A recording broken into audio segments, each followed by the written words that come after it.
Let's see, if something costs less, but people are happier with it, that sounds like something to look into, and that's MediShare. Maybe you've heard switching to MediShare to pay for healthcare can save the typical family $500 a month, and that's huge, but it's also true that people are way more satisfied after making the switch, too. The customer satisfaction rate for MediShare is double that of the typical health insurance plan. Double. MediShare works. It's been around for more than a quarter century, and members have shared more than $3 billion of each other's bills. People love having telehealth and a huge nationwide PPO network. So yeah, you can save a ton and like it better. Imagine being happy with how you're taking care of your health care. So if you're self-employed or part of the gig economy, or you just want a plan you're happy with, you can call right now and get a price within 2 minutes. A very, very smart use of 2 minutes. Here's the number you need. 844-94-BIBLE. That's 844-94-BIBLE. 844-94-BIBLE. Paid for by Christian Care Ministry.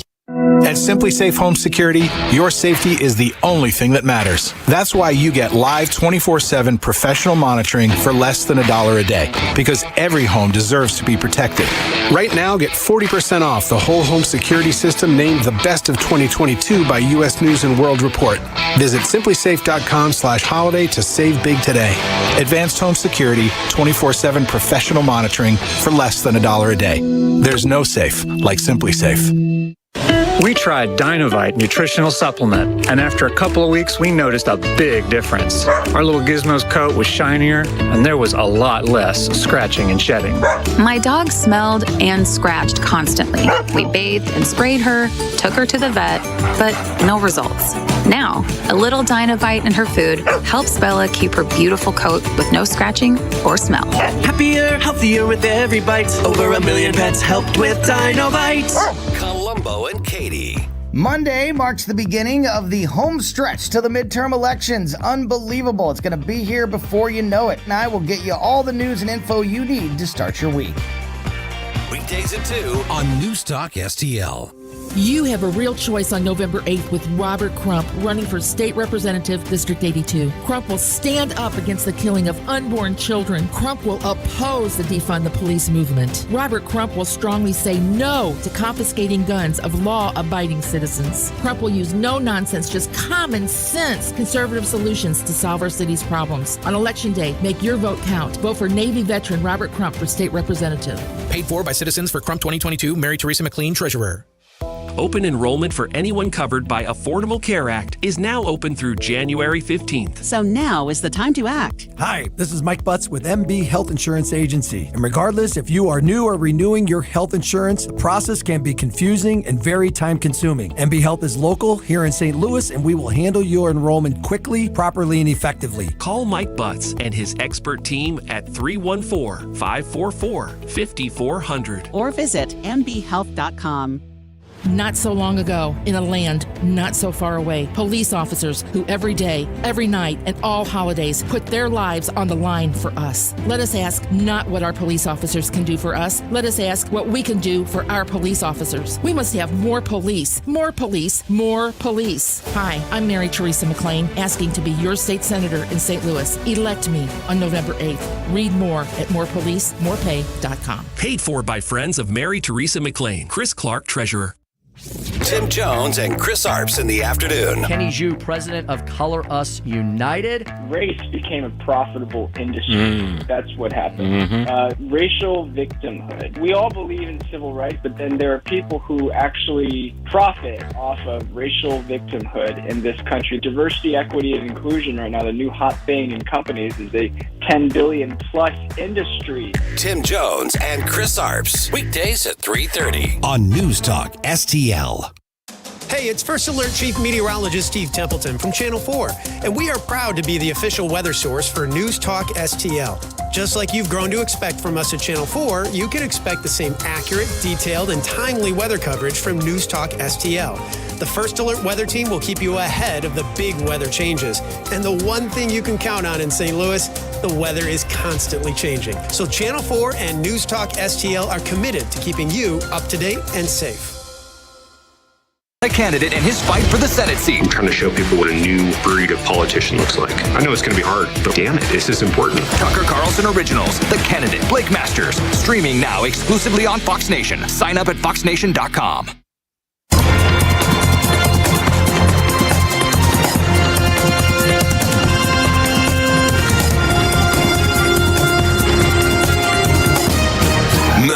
A look at what's happening from the Fox News Rundown.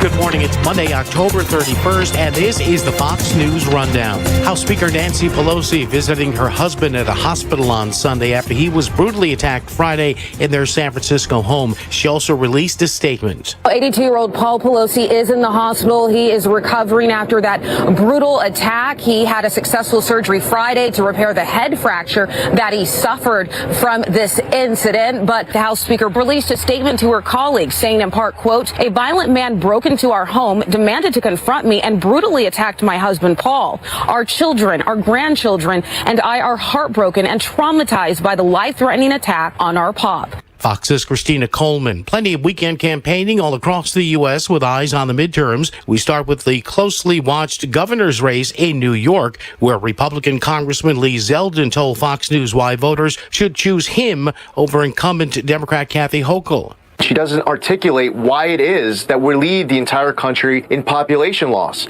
So when you see pro-criminal laws that are getting passed and not rolled back, like cashless bail, you have district attorneys refusing to enforce the law and letting violent criminals run free, like what you see with the Manhattan DA Alvin Bragg. Our law enforcement isn't being supported. Kathy Hochul on WCBS in New York. I didn't come here to make history. I came here to make a difference. I came here to make a difference in your lives. I'm here to fight for you. Both of Georgia's gubernatorial candidates squaring off in a debate Sunday night. Republican Governor Brian Kemp facing off with Democrat Stacey Abrams. Kemp saying he's the best candidate to crack down on crime. She proposed in 2018 eliminating cash bail. Men and women in law enforcement know who is going to be with them, who has had their back and will continue to have their back, and that is me. And that's why we have the endorsement of 107 sheriffs around this state. Meantime, Abrams blasting Kemp on the subject of police funding. I did not say, and nor do I believe in defunding the police. He is lying again. And I have never said that I believe in defunding the police. I believe in public safety and accountability. That debate audio courtesy of WSB TV. One of the most focused on races continues to be the U.S. Senate contest in Pennsylvania between Democratic Lieutenant Governor John Fetterman and Republican nominee Dr. Mehmet Oz. Fetterman at a Sunday rally in Harrisburg, touching on one of the key issues in the race, his health, as he continues to recover from a stroke he suffered in May. Dr. Oz has never forgotten every day that I had a stroke, but in January I'll be much better, but he will still be a fraud. The winner of that race will succeed the retiring Republican Senator Pat Toomey. Luiz Inácio Lula da Silva winning the presidential race in Brazil 20 years after first winning that office, defeating incumbent Jair Bolsonaro Sunday in an extremely tight election that marks a firm about-face for the country after 4 years of far-right politics. I'm Paul Stevens on the Fox News Rundown. This is the Fox News Rundown.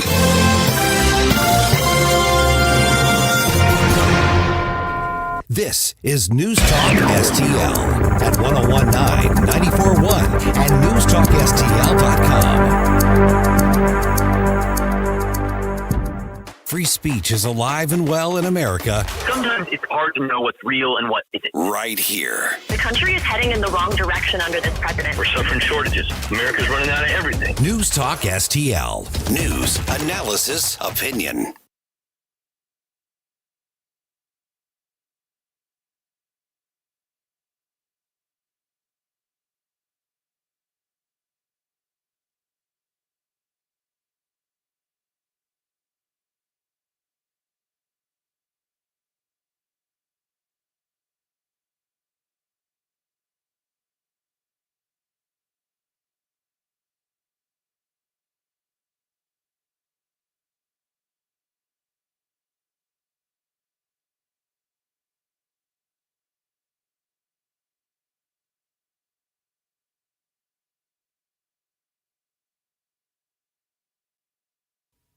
Here we are, one final full week until the midterm elections, which means, oh man, you thought that the media spin and the campaigns were in fever pitch already.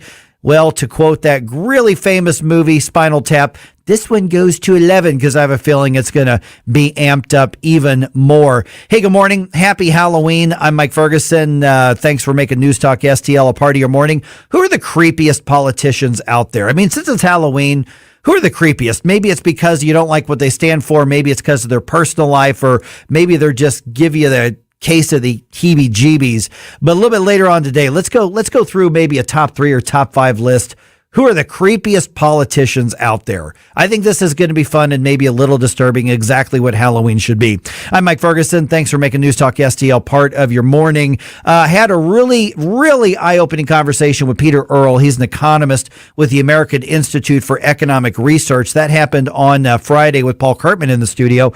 And he was reacting to the White House's claim that, boy, the economy is in really good shape because, look, we had a little bit of gross domestic product, GDP growth over the third quarter. What does that actually mean? Well, here's what Peter had to say about it. The Labor Department actually says the GDP grew by 2.6% in the third quarter. Of course, the White House is celebrating that. Should he be celebrating that? Fox News' Jackie Heinrich has more from the White House. The 2% was made up almost entirely by increased exports and government spending. And economists think that that will drop off in the fourth quarter. And also consumer spending is slowing down, and that constitutes up to 70% of the U.S. economy. So it is a warning sign there. And the White House is instead highlighting a bright spot in that report. The president saying in a statement, today's data shows that in the third quarter, Americans' incomes were up and price increases in the economy came down. By the way, according to the Energy Information Administration, we now have an estimated 25 days worth of diesel supply left in the United States. You think that might have an effect on the economy at some point as we head into winter in the next quarter? Oh, yeah. Joining us right now is Peter Earle. He's an economist with the American Institute for Economic Research. And Peter, appreciate you being on the program. I'm kind of frustrated in that all of these reports, which are supposed to give us an objective look at how things have been and how they are right now, it's just kind of a battle of spinning. So when you see the GD report, and I'm going to ask you about inflation too, just to let you know, when you see that, what does that tell you from the perspective of an economist? Good morning. So, I saw the number yesterday, and I was a little surprised. It looked a little higher than it should have been, I thought. But when you look below the surface, it's really not a great report. Yeah, it's positive, but as the previous clip indicated, most of that has to do with two things. It has to do with supply chains becoming less kinked up and moving more freely, and also a tremendous series of exports that we've made to Western Europe in natural gas. Good morning. This is Paul Kurtman. One of the things that we just heard in this news clip, though, was that a big part of it, at least this is what the news clip said, also had to deal with government spending.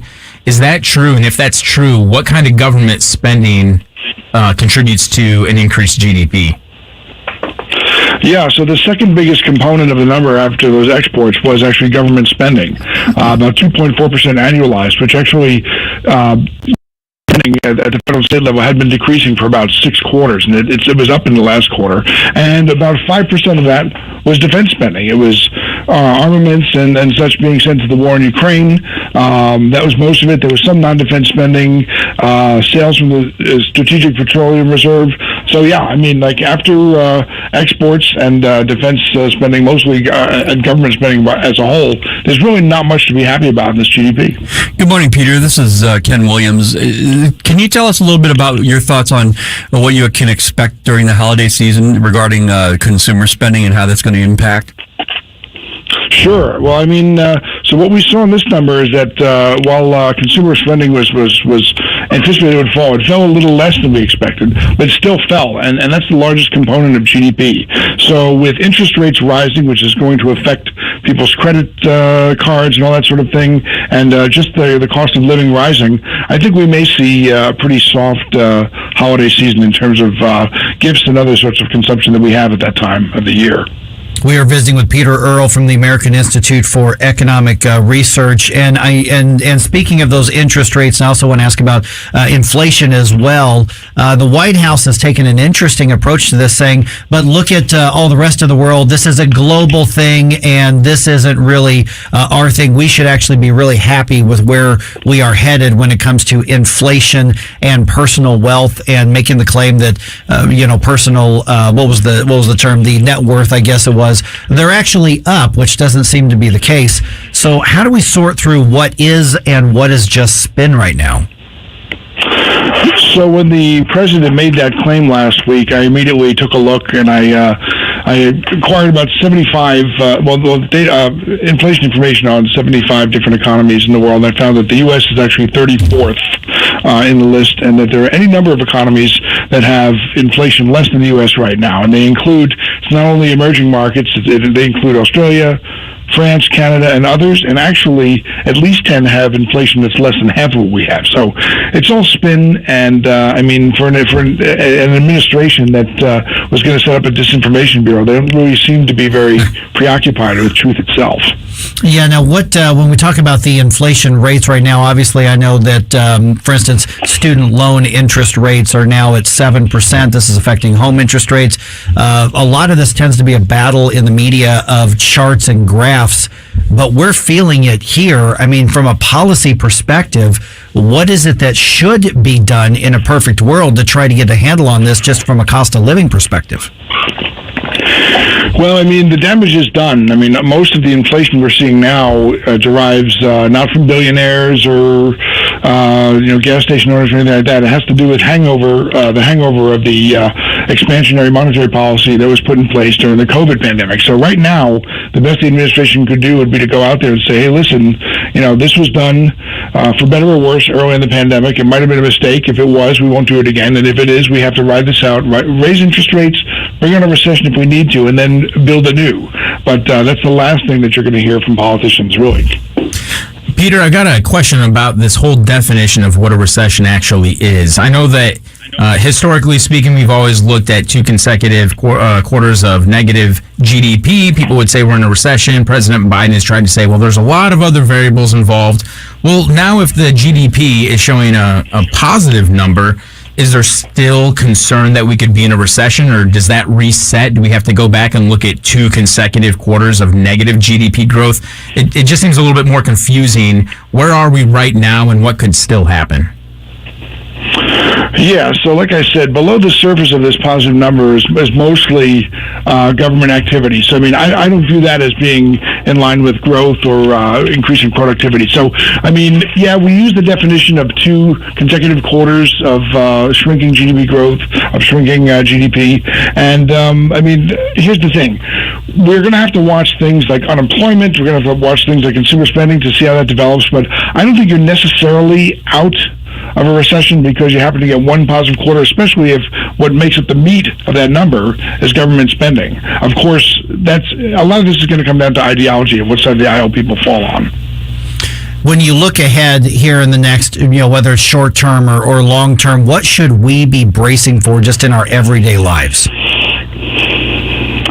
So it looks right now, of course I'm not going to make a call, but it looks right now like the inflationary updraft is slowing.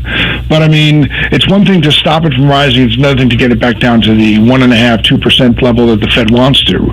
And so, if they are partially successful and, get it down to 4%, that's still double what it was for years. So I think a lot of people are going to have to make adjustments in their spending, in the things that they can afford. And I think that's going to be a change. I think the long, great moderation of 2 or 3 decades is coming to a close. We might have to get used to 3, 4, 5% rates of inflation over the coming, who knows, years, decade, whatever it is. So are we just being reminded that you can't spend your way into a problem and then spend your way out of it?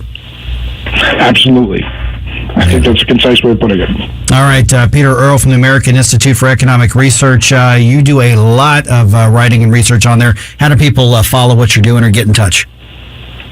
Well, on the AIR.org website, I have a page, as I'll do all of our researchers, and I'm also on Twitter at Peter_C_Earl, EARLE. All right, Peter. Hey, appreciate the insight. Thank you so much. Thanks for having me. We've got your Halloween edition of the Morning News Roundup coming your way in just about 4 minutes right here on 101.9 and 94.1 News Talk STL.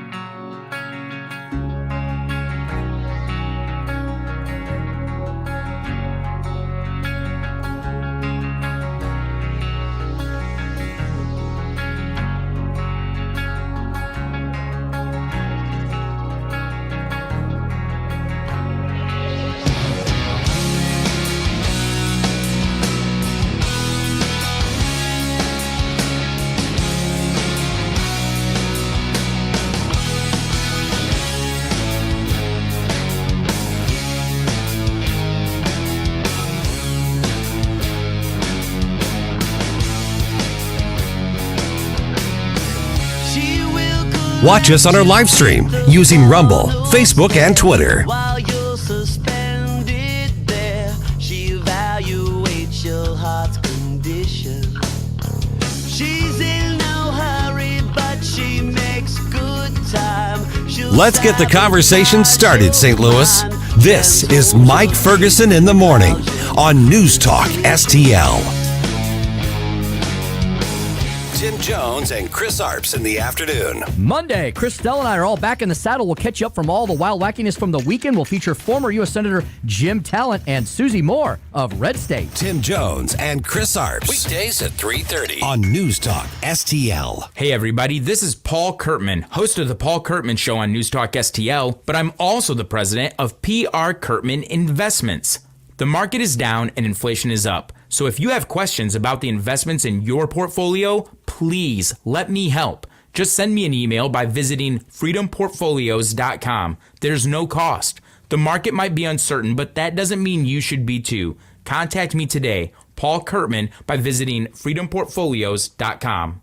Are you looking for the cheapest prices on car insurance? Then call the Cheap Car Insurance Hotline right now. Hey, you're guaranteed to save money on your car insurance. Most car insurances can be canceled at any time. That means if you find a better deal, you can switch right away. We're not just one company. We offer most of the major brands of car insurance. We're like a discount supermarket for car insurance. And it doesn't matter if you have a good record or a bad driving record. Our agents are experts at finding you the right car insurance for your needs. Our average customer saves hundreds of dollars a year when they call us to switch. So why don't you make this 100% free call right now and see how much you can save on your car insurance. Paid for by AIS Insurance. 800-721-5741. 800-721-5741. 800-721-5741. That's 800-721-5741. Bill O'Reilly here, and I'm warming up. Stand by for the O'Reilly Update Morning Edition. But first, no question there is a concerted effort to intimidate and silence conservative thinkers and replace our God-given individual liberty with big government controls. AMAC, the Association of Mature American Citizens, is the leading conservative advocacy and benefits organization in America. AMAC gives you access to exclusive benefits and all kinds of great content. Please stand with AMAC at amac.us. That's amac.us. On this Monday, it is Halloween, the third most lucrative day in America after Christmas and Thanksgiving. Much money is spent on treats, costumes, and parties. This is an excellent tradition. Spooky stuff always energizes kids. Classic monsters like Dracula and Frankenstein's monster are excellent. I'm not a big fan of flesh-eating zombies, especially if they run fast, but I do like the Blob, the creature from the Black Lagoon, and the old standby Godzilla. I don't like the slasher guys or the sadists with chainsaws. Not for me. When I was a kid, I looked forward to Halloween probably more than Thanksgiving. Christmas topped the list.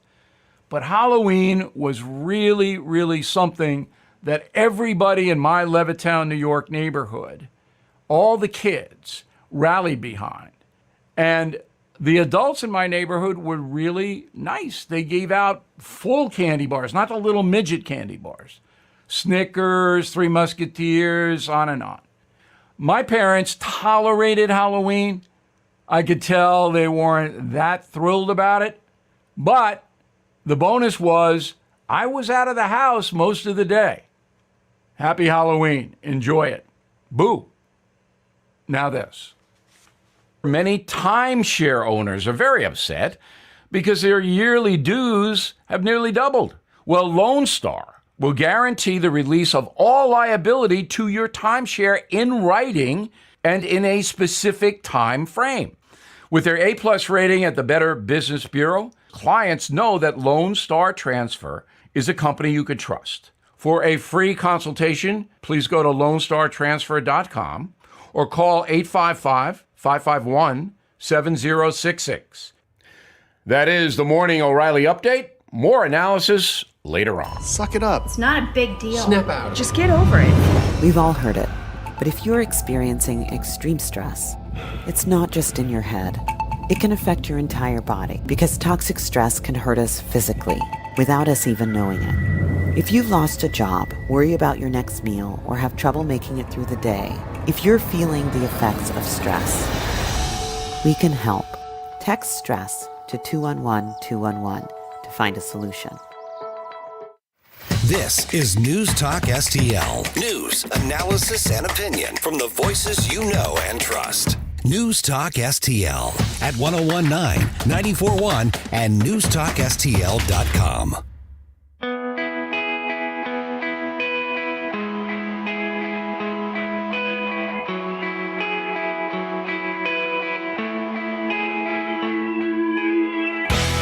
Talk lines are open now at 314-912-1019. Watch us on our live stream using Rumble, Facebook, and Twitter. Having your first cup of coffee? Mike's on his third. This is Mike Ferguson in the Morning on News Talk STL. Well, we knew it was going to happen. We all saw that this was coming. Gun control activists waste no time in exploiting last week's school shooting in St. Louis. We're going to go in depth on that. And it's not just the activist, the city board of aldermen also jumping in right away, trying to capitalize on this for their leftist agenda. We'll get started with that in a moment. And then in more depth at 6:20. We knew it was coming, Ken. I mean, it was a matter of time. Yeah. So we'll not even really a matter of time. Yeah, it just right away. Right away. Yeah. All right. So we'll get to that in a moment. Also, this is the final week before the elections, as we all know. Next Tuesday is going to tell us what the direction of the St. Louis region and the country is going to be for the next 2 to 4 years. 8 days left on that. We will get into what is it that you want to hear from Mark Mantovani and Sam Page in particular, because they're debating tomorrow. It's going to be interesting to see how many people actually see that debate live, because it's up against the World Series. Well, it's being that it's St. Louis issue and the Cardinals aren't involved in the World Series, I think it might be a lot of people. I hope so. Yeah, I do. I really do. I hope so. Where is it going to be? It's going to be at KPLR studios. KPLR is going to be broadcasting Okay. it. And then Fox 2's website is going to be streaming it Great. as well. Okay. Also, we are about an hour and 12 minutes away from finding out what St. Louis's XFL team name is going to be starting next year. Here's the question. Will we be shouting "Caw-caw" again? I hope. I hope so, too. I think they'd be foolish to not do that. Totally agree. Totally agree. We're already invested in it. Oh, yeah. 7 o'clock, 7 o'clock our time. The XFL is promising to announce all of the team names, colors, and logos for next season. The whoever it is, I almost just by force of habit said Battlehawks. They're going to be playing at the Dome again starting next season. I'm Mike Ferguson. It is 5:49. Got Ken Williams here. Gabe Pfeiffer going to be back today. He is on the way. Yep. Okay, so both Central Visual and Performing Arts High School and the Collegiate School of Medicine and Biosciences. Remember, they share that building right there off Arsenal and Kings Highway. They're going to be closed again through the end of this week. The original plan was to begin online classes today, but like I said, that's been pushed back by at least a week. The tentative plan right now is to have students back into at least the high school setting right after Thanksgiving. So we'll see what that ends up being. At 6:20, though, some of the students staged a pro-gun control protest yesterday at City Hall. And also the St. Louis Board of Aldermen has jumped at the chance to exploit the tragedy for their left-wing liberal virtue signaling. They passed a pro-gun control resolution on Friday, which in effect means absolutely nothing. It just shows you where their head is. We're going to discuss that as well at 6:20. And yeah, since some of these high school kids decided they want to go all pro-gun control and protest, they're not off limits now to criticism, and I'm going to criticize the kids. Yeah. And so that may make somebody really angry with me, but I'm calling balls and strikes. I'm just calling it the way that it is. So 6:20, get ready to get involved in that conversation. The U.S. Supreme Court considers how colleges and universities use race in their admissions policies. That all begins today. Fox News' Jared Halpern has more from Washington. Arguments are set today on student groups' challenges to Harvard and the University of North Carolina in the court's first major test of affirmative action policies since 2016. The lawsuit against Harvard accuses the university of discriminating against Asian American applicants, while the UNC case challenges the use of race to enroll a diverse student population. Attorneys for both schools say the Supreme Court should leave in place a 2003 ruling that allows affirmative action policies to remain so long as other factors are also evaluated and quotas are not used. Jared Halpern, Fox News. All right, like I said, we are 8 days away from the elections. Republicans, it just seems to me, right now they've got a much more realistic take on what's motivating voters. Economy, of course, and also violent crime. At a rally at Florida's Ave Maria University, which is in Fort Myers, Florida, Governor Ron DeSantis was speaking about the rising crime levels in Democratic-run cities. 82-year-old Paul Pelosi. Oops, that's the wrong one. There he is. In New York, you go commit these criminal offenses, and they let you out without any bail. So people will victimize their fellow New Yorkers, and then before they even go into court, they're committing more crimes. And, of course, we have a version of that in St. Louis as well. Campaigns for New York Governor Kathy Hochul and Republican nominee Lee Zeldin, they have been talking about crime in the city. The 2020 bail reform law there removed the option for cash bail for almost all nonviolent crimes in New York, and that's what Republicans are drilling in to as many ears as possible, is that this is the preferred approach of the left. It really is. I mean, they're doing these things with the no bail thing is really causing a lot of additional crime, because these guys are like, well, I have nothing invested in it. My family doesn't. I can go off and do another one. And you know what? I probably not even have to post bail then either. Right. Yeah, I mean, unless it's something incredibly violent. Illinois, obviously, bracing for the effect of what they know as the Safe-T law and trying to get changes to that because it adopts a lot of those New York approaches. And what's happening is in Chicago, it's already awful. Yeah. So they can only imagine what's going to happen. But this is what happens when you turn your government and your law enforcement over to extreme leftists. And that Safe-T Act, they keep saying that, oh, no, it's nothing like that. Just look away, look away. There's nothing to see here. And I just think that I'm worried about it because I think there is more there than they're saying. Yeah, look away is a good way to approach or look at how they're actually trying to deal with it. Look away, it's not there. Okay, so we mentioned this on Friday. Early Friday morning, Speaker Nancy Pelosi's husband, Paul Pelosi, was hurt in a fight or an attack at a break-in, or what's being called a break-in at their San Francisco home. Fox News' Christina Coleman has some information on this bizarre situation. 82-year-old Paul Pelosi is in the hospital. He is recovering after that brutal attack. The House Speaker broke her silence and released a statement saying in part, quote, "A violent man broke into our home, demanded to confront me, and brutally attacked my husband, Paul. Our children, our grandchildren, and I are heartbroken. Police have not confirmed a motive in this case." Now, as for the suspect, 42-year-old David DePapi, the New York Post reports that Berkeley residents describe him as a drug-addicted homeless man and who was living in an empty, dilapidated school bus from time to time. Lawmakers on both sides of the aisle are condemning this violence. House Republican leader Kevin McCarthy said violence is wrong and has no place in our community. All right, Poppy is expected to be arraigned tomorrow. All right, let's go to the phone lines here. Got Dave on the line. Hey, Dave, good morning. Happy Halloween to you. You're on News Talk STL. Mike, good morning. Happy Halloween to you. Hey, I love your approach that since these kids want to jump in the ring with an adult, they're going to have to take the punches like an adult. First of all, shame on those scumbag politicians for pimping these young, dumb, ignorant kids out. Because if it wasn't for a gun, their lives wouldn't have been saved. That's right. Yeah, I mean, 600 rounds, and it was a good guy with a gun, several good guys with guns, is what stopped it from becoming a massacre. Yep. Absolutely correct. It almost seems like nowadays that these people are insane. We know that. But it almost seems like they want nothing to happen. That sounds like Oz. That sounds like, perfection. The only way they're going to get perfection is death, my understanding. I don't know. I haven't made it there yet. But it's like they want nothing ever to happen. Well, good God, people, nobody does. But why don't you try living in the real world and see what happens?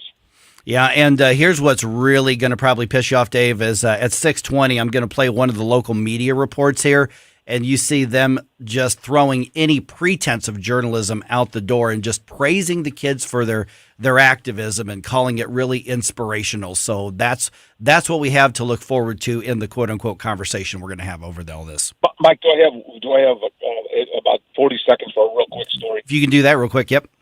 Okay, I went to Southwest High School. Okay, I attended there, loved it. We had a walkout. I don't even know what the hell it was over, but we had a walkout. Okay, they gave us the day off that day. The principal, Mr. Koenig, I'll never forget him. He said yesterday was on me. He said if you ever walk out again, you probably won't be here again. Get my point? Yep. Yeah. And the message was received loud and clear.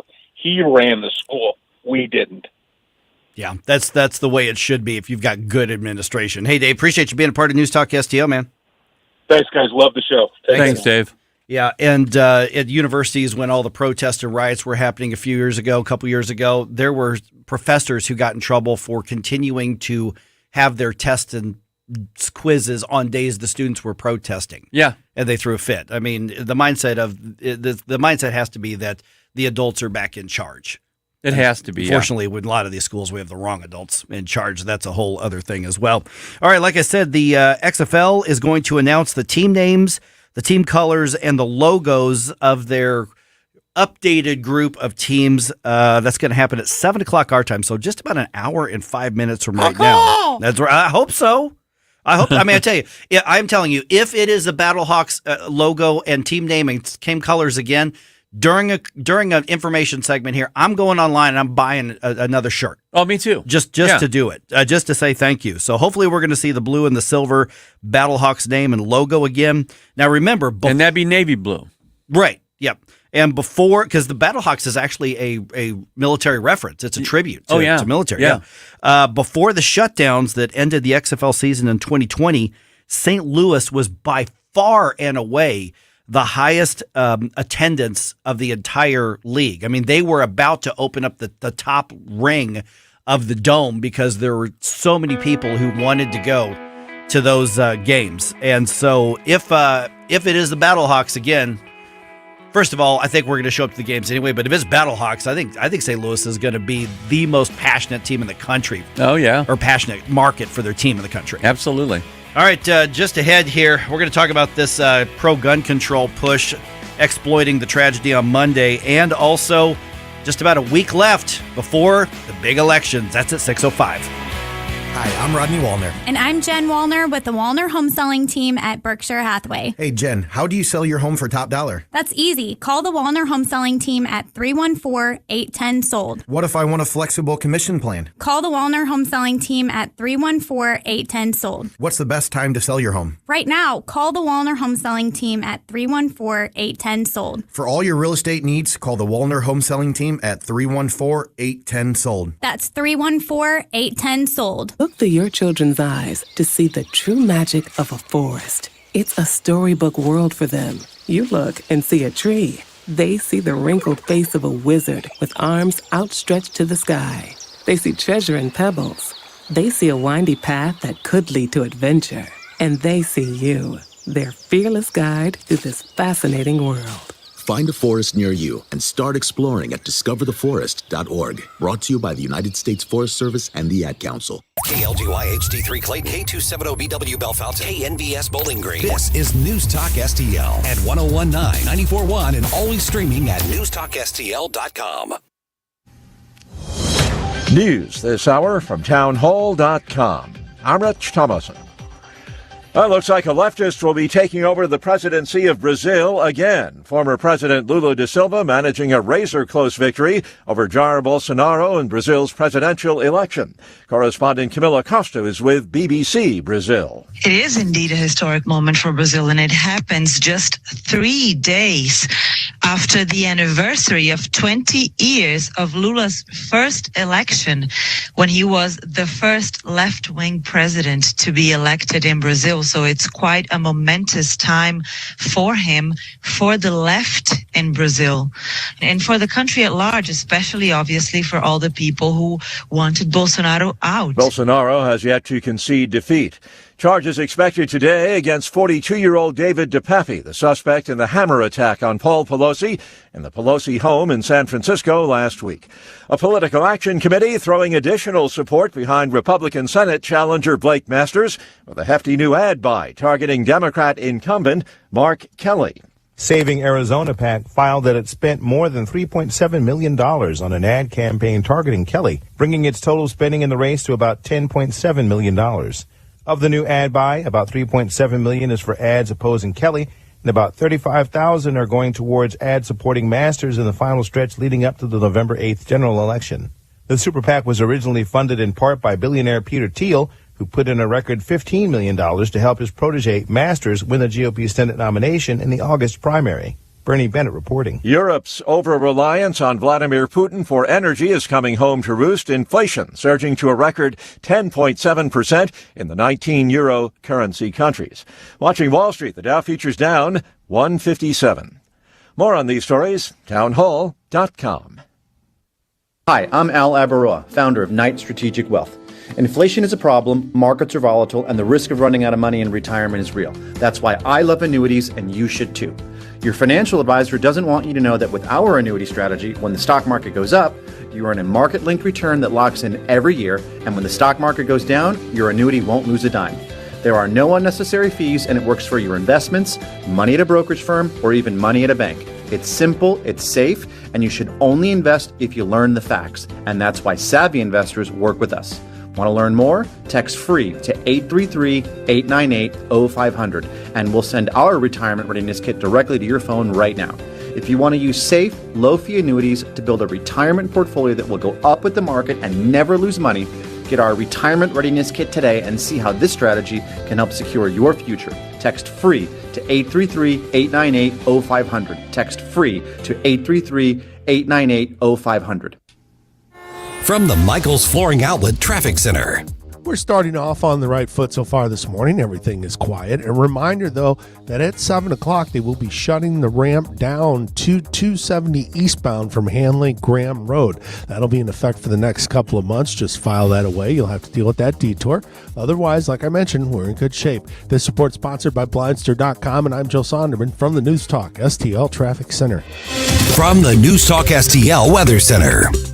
I'm News 4 meteorologist Kristen Cornett with your first alert forecast. We're going to continue with the chance for a few spotty showers or drizzle through the overnight hours as we drop down to 54. Some patchy fog developing as well. Some morning fog on Monday, otherwise cloudy skies with showers likely during the morning hours. Those showers should come to an end around midday with an afternoon high of 61 degrees. Dry weather expected Monday evening for the trick-or-treaters. Overnight will drop to 46. And then for Tuesday, sunny and warmer with a high of 70 degrees. That's your first alert forecast. I'm meteorologist Kristen Cornett. This hour of News Talk STL brought to you by House Sold Easy. Looking to sell a house fast? Call David today at 314-293-3000. That's David with House Sold Easy at 314-293-3000. Packages start at $29.99 a month with signed agreement. Restrictions apply. Speak to a representative for complete offer details. See Vivint.com for license details. Terms and conditions apply. Homeowners, if you're looking for the best in home security and smart home technology at a price you can actually afford, we have great news. Now you can get Vivint's award-winning home security systems starting at about $1 a day. U.S. News and World Report has recognized Vivint as the best professionally installed home security system of 2022. And right now, you can get Vivint's home security technology for about $1 a day. Plus, get free professional installation from a licensed technician. Protect your home and loved ones for as low as $1 a day. Call right now for your free home security consultation. 800-561-3405. 800-561-3405. 800-561-3405. That's 800-561-3405. What happens next? Democrats' reckless policies have stuck the American people with an inflation crisis, a border crisis, a violent crime crisis, and an energy crisis. Happens right here. We're going to get control of inflation. 1019 and 94.1 News Talk STL. Mike Ferguson. Are you pretending to be crazy? Wow, you're really pumped about this. Gabe Pfeiffer.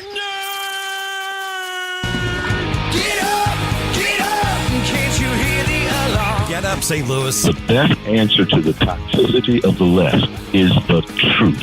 Mike Ferguson in the morning on News Talk STL. This is your cousin.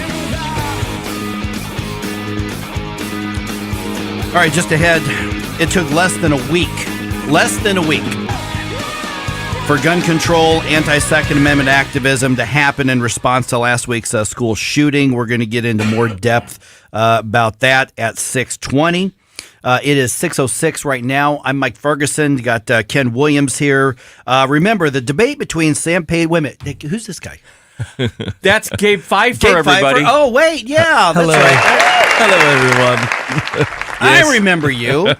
I do work here every once in a while. You feeling better, though, right? Yeah, I'm feeling quite a bit better. That big cough notwithstanding. Exactly. I don't know if you guys, if the people out in Radio Land could hear that, but yeah, that was me. That was me clearing the little cobwebs back there. So the bottom line is you had a bad cold. I had a bad cold. Yeah. Honestly, it was about the same as COVID. It felt like the same as COVID. I was exhausted, and I had a bit of a head cold, and that was. But you know for sure that you did not have COVID. And I know for sure it was not COVID, however. So, it's just a cold. Now he's going with the deeper radio voice. Yeah, no, I'm Gabe Pfeiffer. No. Yeah, Sell it while you can, man. That's actually the fun part of it. There you go. Okay, so a debate between Sam Page and Mark Mantovani happens tomorrow evening. A lot of people, I think, have heard about this when it was scheduled. Just a reminder, it's happening tomorrow. It's going to be live on Channel 11. KPLR is hosting this. Got to tune in. Fox 2's website is going to stream it. Okay. So if you want to watch it, they'll probably put it up on their social media and stuff too. But over the air, it's going to happen on Channel 11. What do you want to see from that debate, guys? I want to see passion from Mantovani because you're not going to get it from Sam Page. And just really bring it out. Bring out Page's faults and bring out what Mantovani is going to do for this county. You pretty much said it. I mean, basically, you drag out all of Page's bad actions. That just lay out the entire history of it and lay it before the people and say, I'm not this. Yep. And that's all. Yeah. That's almost all you have to do is just to remind everybody about how bad Sam Page is at his job. I want Sam Page to tell the truth about who he is and what he actually believes. I want him to try to defend his actions. I want him to explain why law enforcement wants him out. I want him to explain why the only endorsements he has right now are far left fringe groups like Planned Parenthood and NARAL in this county. You know, speaking of that, then the format, I wonder how that's going to be, because I like it when the candidates ask each other questions. Like, so what did you feel about that? Mm-hmm. You know, that type of thing. And, I don't know. Mantovani could get away with some good stuff there. Yeah, I haven't seen what the format's going to be. That would be interesting. With Mantovani, he's running a very positive campaign. Yeah. You know, he's, nonpartisan. He's going to unite. Okay, that's great. But I also want him to, like you guys said, to go after Page and remind everybody why nobody likes this guy. So what Mark Mantovani has to do is get beyond Democratic voters just blindly voting for the D behind the name. And to do that, he's going to have to remind people why people were pissed off at Sam Page and all of his corruption and all of his authoritarian over the last couple of years. Yeah, I mean, that's all he has to do is, just be the good guy on stage. Right. And people will rally. I'm pretty sure of it at this point. Yeah. And here's the thing. This is going to be up against the World Series, which is going to be on Channel 2 on Fox at the exact same time. So it remains to be seen how many people are going to see it. Likely what's going to happen is we're all going to see it in clips on social media afterwards, is what a lot of people are going to do. So both sides are going to clip it. Hopefully we get enough of it in context to make sure that people really understand the difference between the two. And the difference could not be more stark between Sam Page and Mark Mantovani. And what we're hoping for is that enough of the independent voters see that stark difference and vote for Mantovani, and hopefully there are enough Democrats who are willing to do the right thing and have their loyalty to a better form of government in the county than their loyalty just to a letter behind a candidate's name. That's what I'm hoping. Does anybody watch debates live anymore? I mean, if they're big enough races, I kind of don't. Yeah, mostly because I don't want to get kind of caught in the feeling of the debate. I just most of the time, I actually prefer to read the transcript, because that gives me the ability to kind of focus more on the answer rather than the presentation of the answer. Boy, reading the Fetterman transcript would have been that would have been confusing. Oh, well, yeah. That's now the easy part of that is you realize, once you realize that it's a word salad gobbledygook, you just skip it. So it's like, at the very beginning, good night, everybody. Plus nonsense. I mean, Are you asking if C-SPAN's ratings go way up during election season? No. No. They don't. But there were a lot of people who watched that Warnock-Walker debate, the Oz-Fetterman debate. There were a lot of people who watched that. Now, a lot of people were probably also watching that around the country for the same reason you stare at train wrecks or car crashes on the highway when you're driving, just to see how bad it was going to be with John Fetterman and his recovery. Yeah. And I'm not trying to be snarky about that. I think that's probably why a lot of people watched it.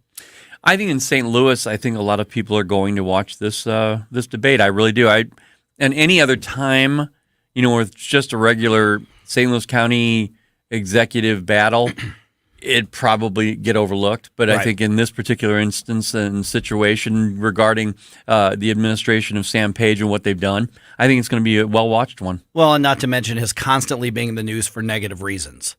When you've got, whether it was the communications multi-million-dollar contract that was awarded no bid, whether it was, there literally being things put on the county charter election for voters to vote on to make him abide by the charter. The fact that we don't know if he's actually doing it still. Yeah. Because he will not provide any evidence that he is actually abiding by the county charter and operating the way he's supposed to be operating, in addition to just the bad job that he's done. I mean, take away what a bad person he is.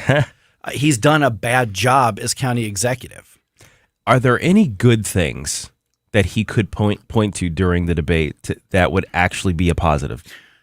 Well, he'll claim things. Mark Harder it was interesting. He said that there were many things on this commercial that he did on television that he's running heavily, by the way, that they highlight. He's not even talking, but they're highlighting flashes on the screen of things that he's accomplished.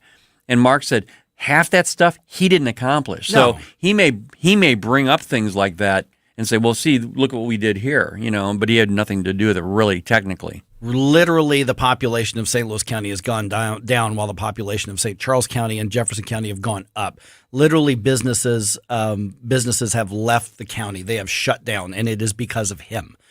So what he will argue are good things. He'll probably make up a number and say, we saved X number of lives by shutting things down, destroying your business, violating the First Amendment, mandating your face. Right. He'll put it in different words. Right. The unprovable positives that happened because I did the thing. Right. Yes. That's about all he can do. Mm-hmm. We listened, and we're encouraged to listen to the White Coat Mafia, Gabe. The White Coat Mafia.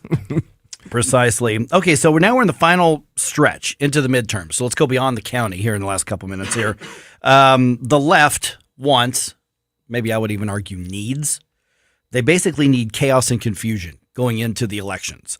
The right wants and needs a laser focus on things that affect personal finance and the inflation and economy and obviously violent crime and the extremist leftist attacks on our culture. So the right wants a very clear picture and focus. The left needs a lot of confusion. Yeah, that's pretty clear because the only thing that they really have to run on are the major divisive issues between, I won't say the extremes of our party, but the extremes of their party and the rest of us. Because they can't point to reality and say that anything that they've done is good or positive. So that's all they have left, right? Yeah. All right. So what we're going to do here at 6:20 is we've got the update, very predictable. Gun control activist in the left is rushing to exploit a school shooting tragedy, ignoring many of the facts of the case, just looking for an excuse. And media is basically slobbering their support all over the gun control activist, and I'll prove it to you. I'll let you hear from one of the news outlets. Also, a little bit later on today, who are the creepiest and scariest people in politics? You can tell me right now through our social media, Rumble chat box, Facebook comments, tweet it at us. But around 7:50, you can tell us on the air as well. So guys, be thinking, who are the creepiest or scariest politicians right now? How many do you need? Come up with 3 or 4. I think we know who's going to win. But we'll do that a little bit later on. All right, this is 1019 94.1 News Talk STL.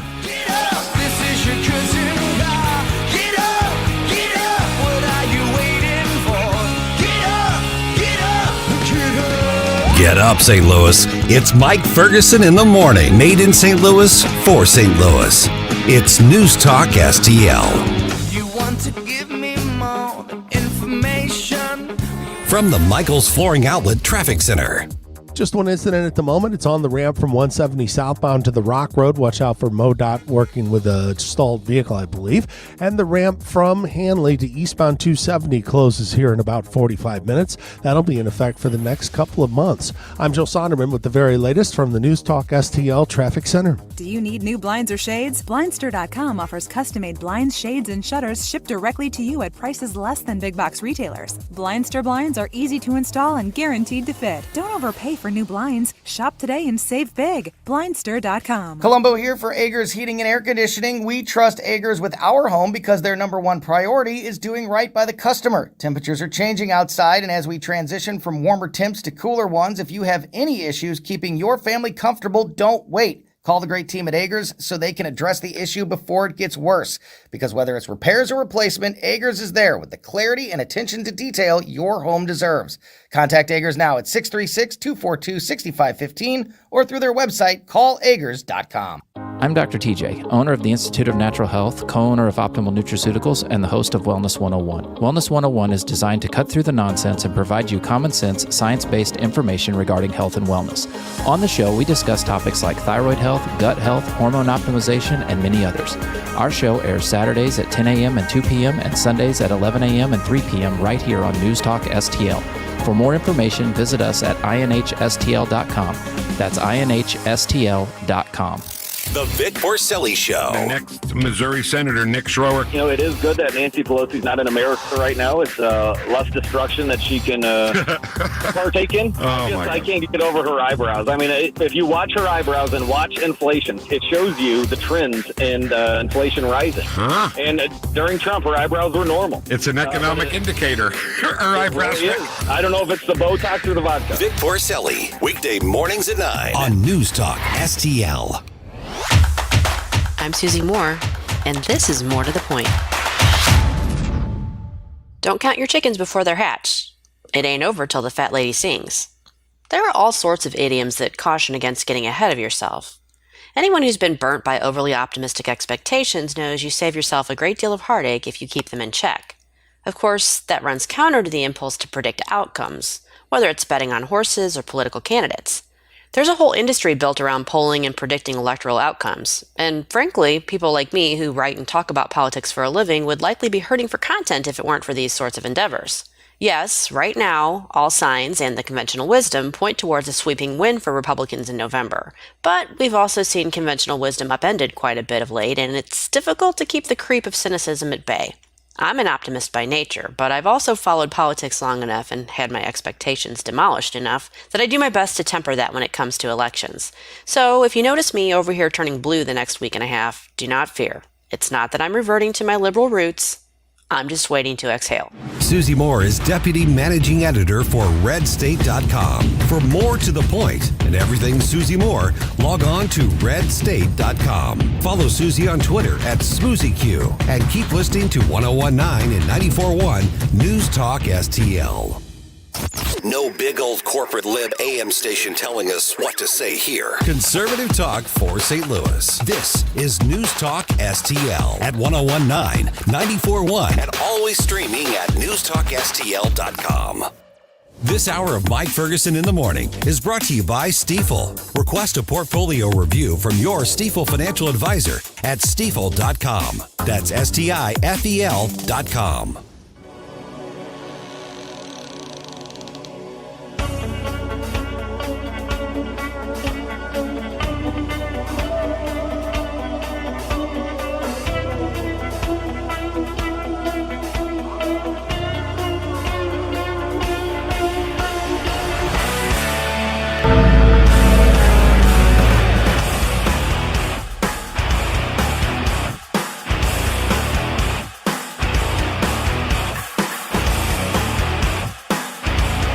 Talk lines are open now at 314-912-1019. Get up, St. Louis. It's Mike Ferguson in the Morning. Made in St. Louis for St. Louis. It's News Talk STL.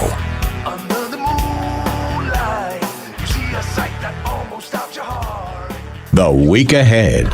Monday, the Supreme Court hears oral arguments on 2 affirmative action cases. Tuesday, 1 week out from Election Day, and President Biden will head to South Florida to participate in a rally for the Democrat National Committee. Also on the election front, Fox News will host a town hall with Ohio Senate candidates, Democrat Congressman Tim Ryan and Republican J.D. Vance. Wednesday, keep an eye out for stock market swings following its 2-day policy meeting. The Federal Reserve could raise interest rates.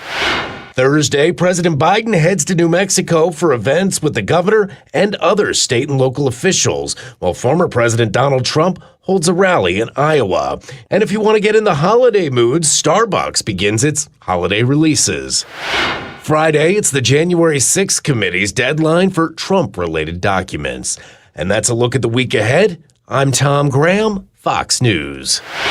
We knew it was going to happen. We are 1 week removed from that just awful attack and shooting that happened at the Central Visual and Performing Arts High School right there off Arsenal and Kings Highway.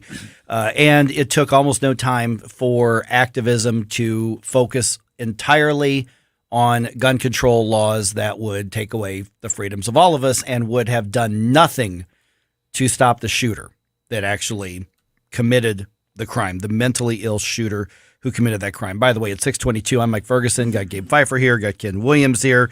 Our news partners, KMOV, and yes, there are news partners, but I'm about to call them out just based on what you're about to hear. So they were covering a protest that some of the high school students from Central Visual and Performing Arts High School organized and had at City Hall, and it was a pro-gun control protest. That's what it was. Now, don't get me wrong, the children have a right to protest. They've got a right to have their say. They can be as wrong as they want. They're kids. They may not know any better. But you want to step in and say the answer to this is to take away other people's right to self-defense. You're now open to critique just like everybody else, and I don't care if somebody thinks that makes me sound mean. But anyway, here's just a part of KMOV's report on that protest at City Hall that happened yesterday. Students are still mourning, but they're also pushing for new change. News 4's Shoshana Stahl spoke with students today as they protested. On Sunday, about 30 current and former Central VPA students gathered in front of City Hall for a peaceful protest. Their goal, hoping to bring change to laws in Missouri when it comes to guns. We as kids should not be out here begging for our lives. We really shouldn't. We as kids shouldn't have to come out here and scream to the top of our lungs, change this for it to be changed, because it was a problem long before it had happened to Central. It starts with us, though. Organizer Veronica Russell is a senior at Central VPA, describing Monday as traumatizing. It really took a toll on me.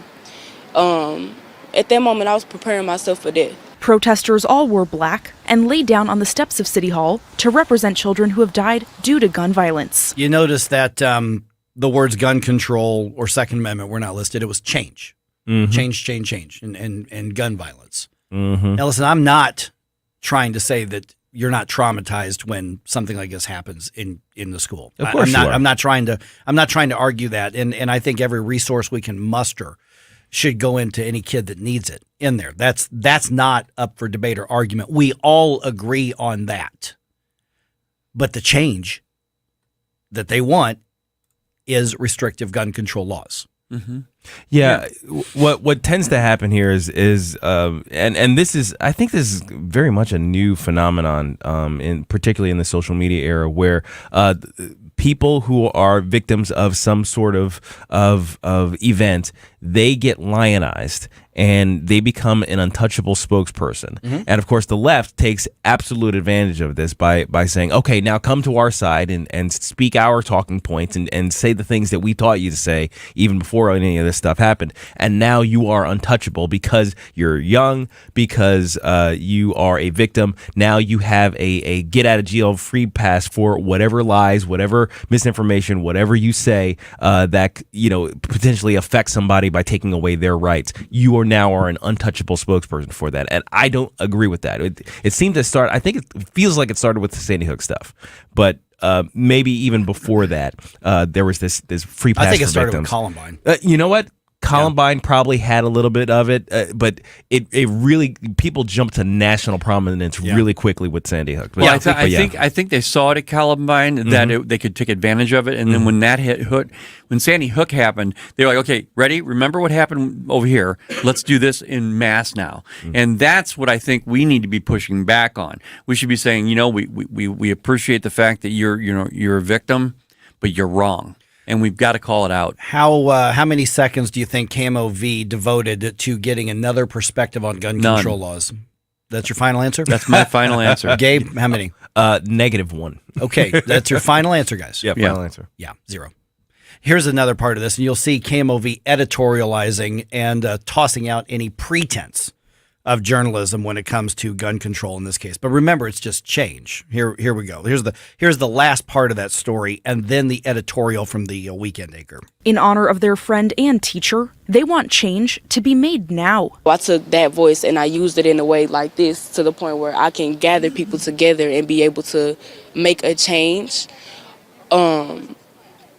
And just being able to use that opportunity and use that voice, because I feel like I got a second chance at life. Russell is planning a march for next week to continue to fight for change. Reporting in St. Louis, Shoshana Stahl, News 4. Yeah, wait for it. It's been inspirational to see just how involved and active these students have been following that Monday tragedy.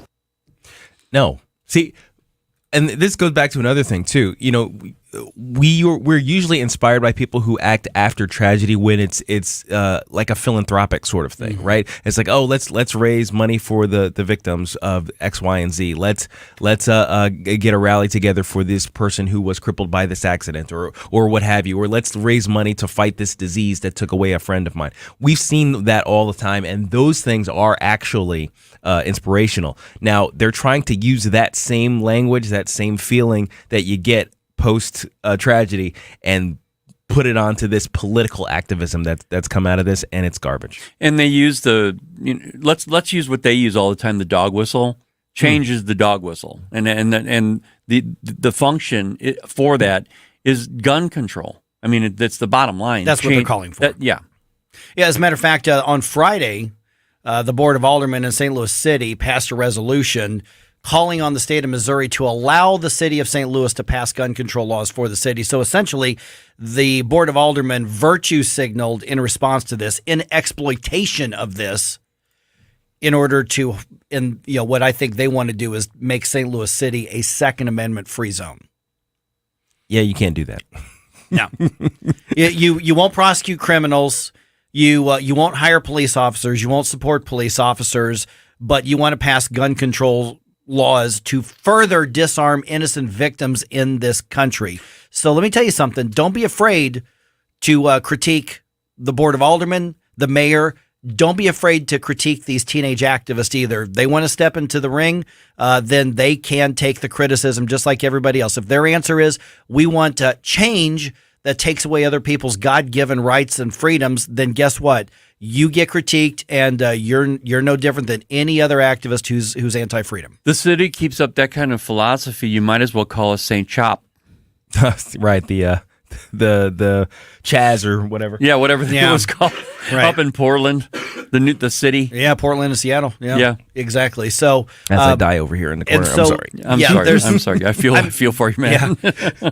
But there obviously is. I don't want to pick on the kids, but if you decide to get out your megaphones and your signs and you have die-ins to have the visual effect, and the whole point is to try to emotionally appeal to people to give up their freedoms, or to politicians to take away their freedoms, we're on the opposite side, and I'm going to win and you're going to lose in Missouri. Yep. And you should be called out for it. And KMOV, I know there are news partners. I'm probably going to get in trouble with this, but shame on you for that editorializing. Yeah. Zero balance. I watched that story. I watched it. Zero balance. Yeah. You can't scare us into compliance anymore. That's right. All right. Just ahead here. Midterms we got coming up. Also, do you think that the crazy, fiscally irresponsible spending on the left is something brand new over the last few years? Oh, I've got proof that it's not. You're going to love this one. We'll start it at 6:35 here on 101.9 and 94.1 News Talk STL. Under the moonlight, you see a sight that almost stops your heart. You try to scream, until it takes a sound before you make it. You start to freeze. That's all. Watch us on our live stream using Rumble, Facebook, and Twitter. Get up. It's Mike Ferguson in the morning. This is News Talk STL at 101.9, 94.1, 99.1 HD3 and NewstalkSTL.com. St. Louis's new choice for conservative talk. I think they're trying to attack the American people. Live and local. Gabe, Mike, Ken, you guys are my morning cup of mental coffee. I love the show. Definitely a convert from the old one. This is News Talk STL.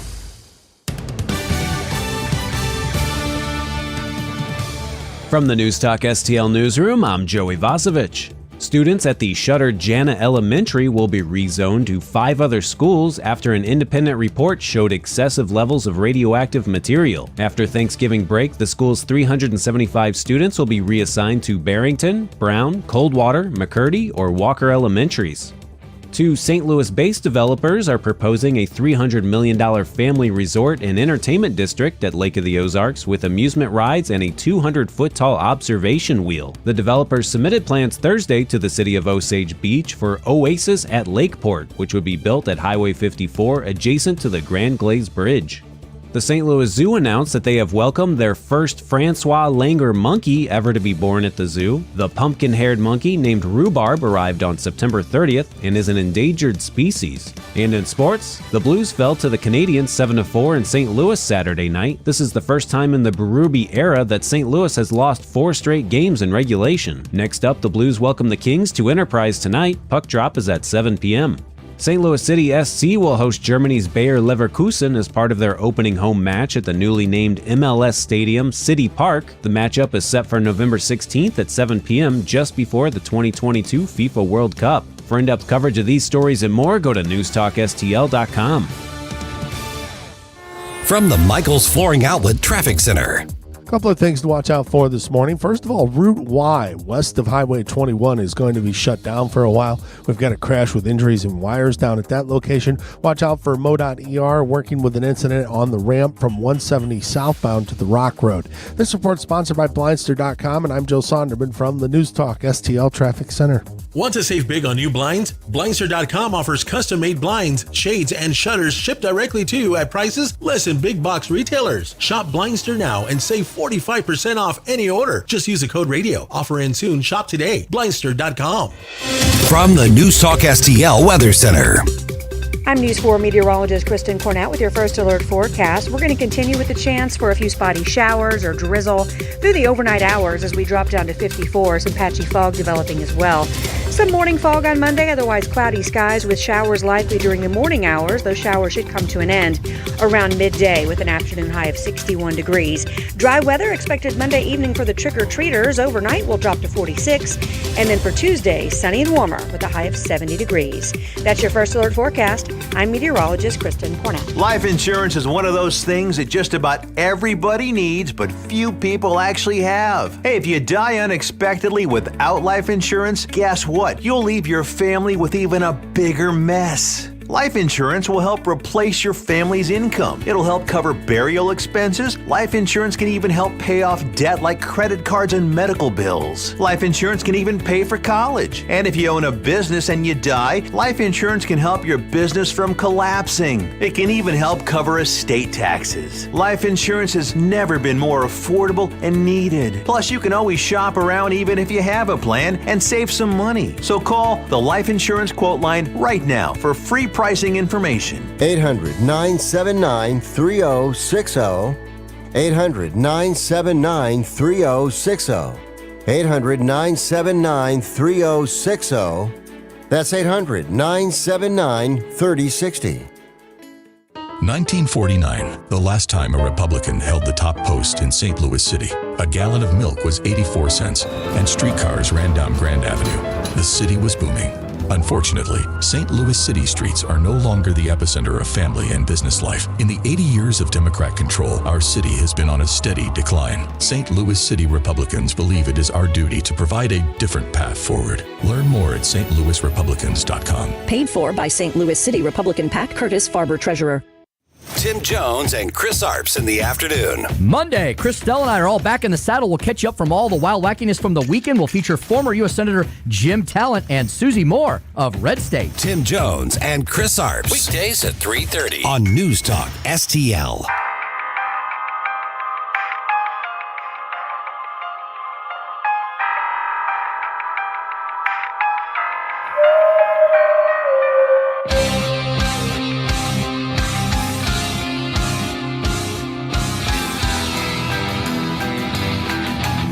For podcast articles and more, find us on NewstalkSTL.com. Talk lines are open now at 314-912-1019. Get up, St. Louis. It's Mike Ferguson in the morning. Made in St. Louis for St. Louis. It's News Talk STL. Everybody make a scene, trick or treat to the Halloween will soon be upon us, and with it, the dead will rise, and zombies will tear you limb from limb, eating your flesh. A quick disclaimer that the violent nature of the zombies is not approved or condoned by this station. Also, eating of flesh is highly unsubstantiated and not allowed. What? Oh, and the demons from hell will attack all souls. dragging you to below the pits of hell. Also, there will be no attacking or touching of any human by demons in inappropriate ways unless consensual verbal communication is first observed from that said person and or persons. And you shall be tortured by the never-ending painful screams of ghostly... Torturing and or waterboarding is not a legal nor condoned act of this person of evil nor any other person. Now I give up. Forget it. Please have a happy and safe Halloween. Screw you. Kind of feel bad for the Crypt Keeper there. Yeah, he can't get a leg up. Can't get a break on this. Can't get a leg. All right. Happy Halloween. All right, quick Halloween, random Halloween fact. Okay. Did you know this? In Germany, a Halloween tradition is for people to hide their knives on Halloween night. But that is not maybe for the reasons you would think. It is because they want to prevent the returning spirits from getting hurt. Okay. Because apparently spirits can be stabbed. I'm confused a little bit, but yeah. All right. Okay. Just a little tidbit there. All right, I'm Mike Ferguson. It is, what time is it? 6:38. Got Gabe Pfeiffer here. Got Ken Williams here. What are the top issues affecting voters? Obviously, it's very different than what the Democrats want them to be. But lest we tend to think that, well, it's only the current Democratic Party that is fiscally irresponsible and inflationary and big spending. Not that Republicans don't have their inflation sins in their history either. I actually came across a video from 1978, back when Saturday Night Live was funny. And what you're about to hear is part of a skit, Dan Aykroyd portraying Jimmy Carter on Saturday Night Live. Remember, 1978. Inflation is our friend. For example, consider this. In the year 2000, if current trends continue, the average blue-collar annual wage in this country will be $568,000. Think what this inflated world of the future will mean. Most Americans will be millionaires. Everyone will feel like a big shot. Wouldn't you like to own a $4,000 suit and smoke a $75 cigar, drive a $600,000 car? I know I would. But what about people on fixed incomes? They have always been the true victims of inflation. That's why I will present to Congress the Inflation Maintenance Program, whereby the U.S. Treasury will make up any inflation-caused losses through direct tax rebates to the public in cash. Now you may say, won't that cost a lot of money? Won't that increase the deficit? Sure it will. But so what? We'll just print more money. We have the papers, we have the mints. I can just call up the Bureau of Engraving and say, hi, this is Jimmy. Roll off some of them 20s. Print up a couple of thousand sheets of those century notes. Sure, the glut of dollars will cause even more inflation, but who cares? Everybody will be a millionaire. That's Dan Aykroyd in 1978. And that's exactly the same stuff we're pointing out now. I thought it was Joe Biden.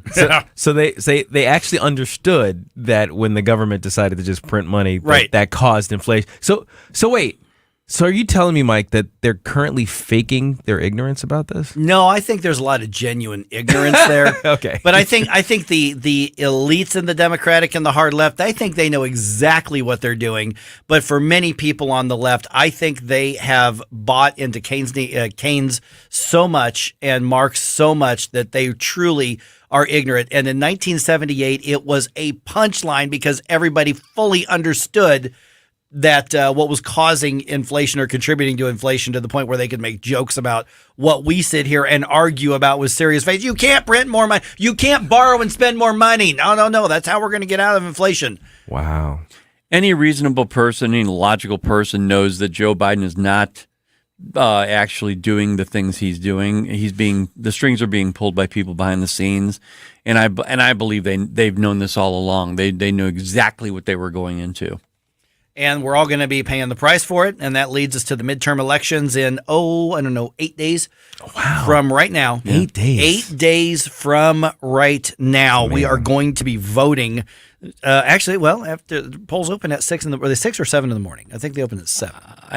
I want to say 6. Is it 6? Yeah, maybe 6. So we could be voting. Close to 7.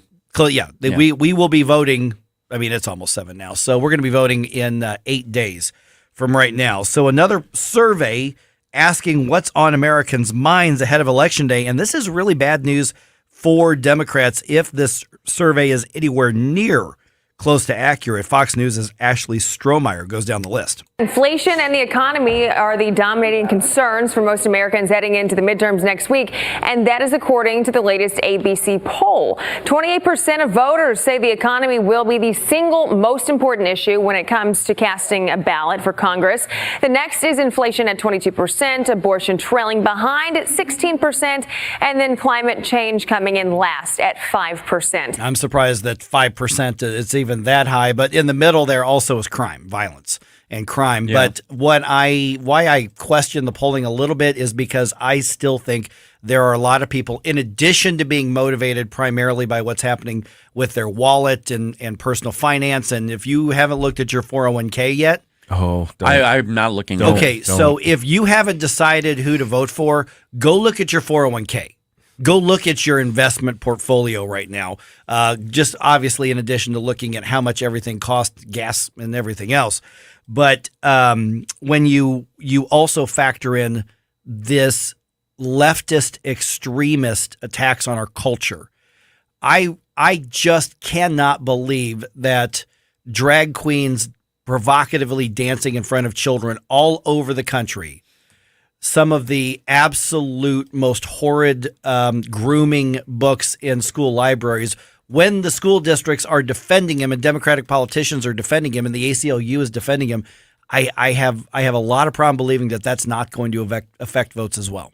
Oh yeah, absolutely. I mean, you're going to have the Youngkin effect essentially kind of come through again. Yeah. As parents, are confronted not only with the costs of raising their kids, but the cost to their kids' psyche of sending them to public schools right now. And this is on top of when the left shut down everything and shut down, the schools. Basically, what's happened is an entire generation of young people have been abandoned and buried by the left, and they still demand support, saying that it's the right who's attacking, anything that has to do with children. It's kind of wild. It's beyond gaslighting. It's gaslighting with a flamethrower. Yeah, really. Is what it is. All right, 314-912-1019. This will let you know in just about an hour who is the most creepy, who's the creepiest, maybe the scariest politician out there or person involved in politics.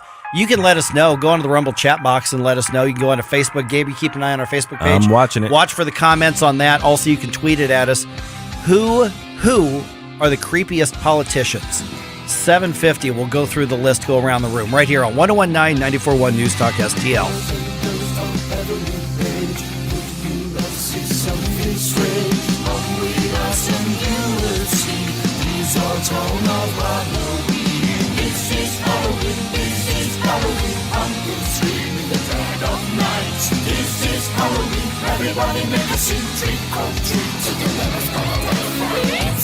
Watch us on our live stream using Rumble, Facebook, and Twitter. Get up. It's Mike Ferguson in the morning. Made in St. Louis for St. Louis. It's News Talk STL. From the Michaels Flooring Outlet Traffic Center. Crews have been on the scene for a while now with a pretty bad crash on Route Y west of Route 21 in Jefferson County. Route Y is shut down. Otherwise, 170 southbound ramping onto the Rock Road going eastbound. Watch out for an emergency vehicle partly blocking the ramp. And we're building volume 55 northbound Weber up through Virginia, but it is moving. It's also crowded north 55 at Butler Hill and north 270 Tesson Ferry up to Gravois. I'm Joe Sonderman. This report sponsored by Blindster.com from the News Talk STL Traffic Center. Hi, I'm Kyle at Blindster.com. I sell custom-made blinds, shades, and shutters that are easy to install at prices less than big box retailers. Blindster blinds are custom-made for your windows, and I guarantee they'll fit. Don't hire a pro. Do it yourself and save big at Blindster.com. Ben Brown is the unwavering fighter Missouri families need in the state Senate. A local restaurant owner, Ben Brown fought against unconstitutional COVID mandates and won. Ben Brown received the NRA's highest rating for his commitment to protecting the Second Amendment. Ben Brown is the only candidate endorsed by the Fraternal Order of Police because he proudly stands with our law enforcement officers. And Ben Brown is endorsed by Missouri Right to Life. He will always defend the unborn. November 8th, vote Ben Brown, the true conservative choice for state Senate. Hi, I'm Ben Brown, conservative fighter for state senate. Career politicians have done everything they could to tear our nation apart. Now our shelves are empty, businesses can't find workers, gas prices are ridiculous, and we're less safe than ever. It's time to set things right. I've faced down violent opponents in the cage and defeated liberal tyrants in the courts. Now I'm ready to fight for our families and our freedoms in the state senate. I'm Ben Brown, and I'm asking for your vote. Paid for by Ben Brown from Missouri, Tim Miller, Treasurer. The Range St. Louis West is Missouri's best indoor shooting range. With 20 climate-controlled lanes, over 70 firearms available to rent, and the best staff in the business, you're guaranteed to enjoy every minute of your time with us. Our impressive showroom is full of the latest and greatest offerings from the best manufacturers in the business. Need an optic, spare magazines, holster, or any other accessory? Let our professional staff help you find exactly what you need and get it installed for you. Mention you heard us on NewstalkSTL and save $100 on your membership and enjoy even more goodies. The Range St. Louis West. Are you ready?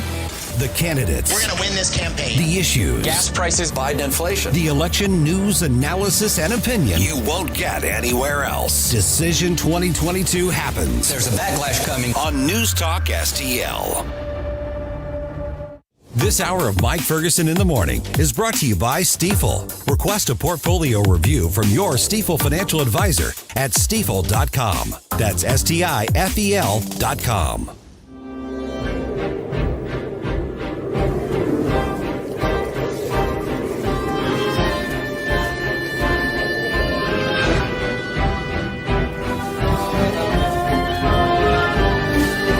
Boys and girls of every age, wouldn't you like to see something strange? Come with us and you will see this our show of Halloween. This is Halloween, this is Halloween. Pumpkins scream in the dead of night. This is Halloween, everybody make a scene, trick or treat. Tell the neighbors on the drive. For podcast articles and more, find us on NewstalkSTL.com.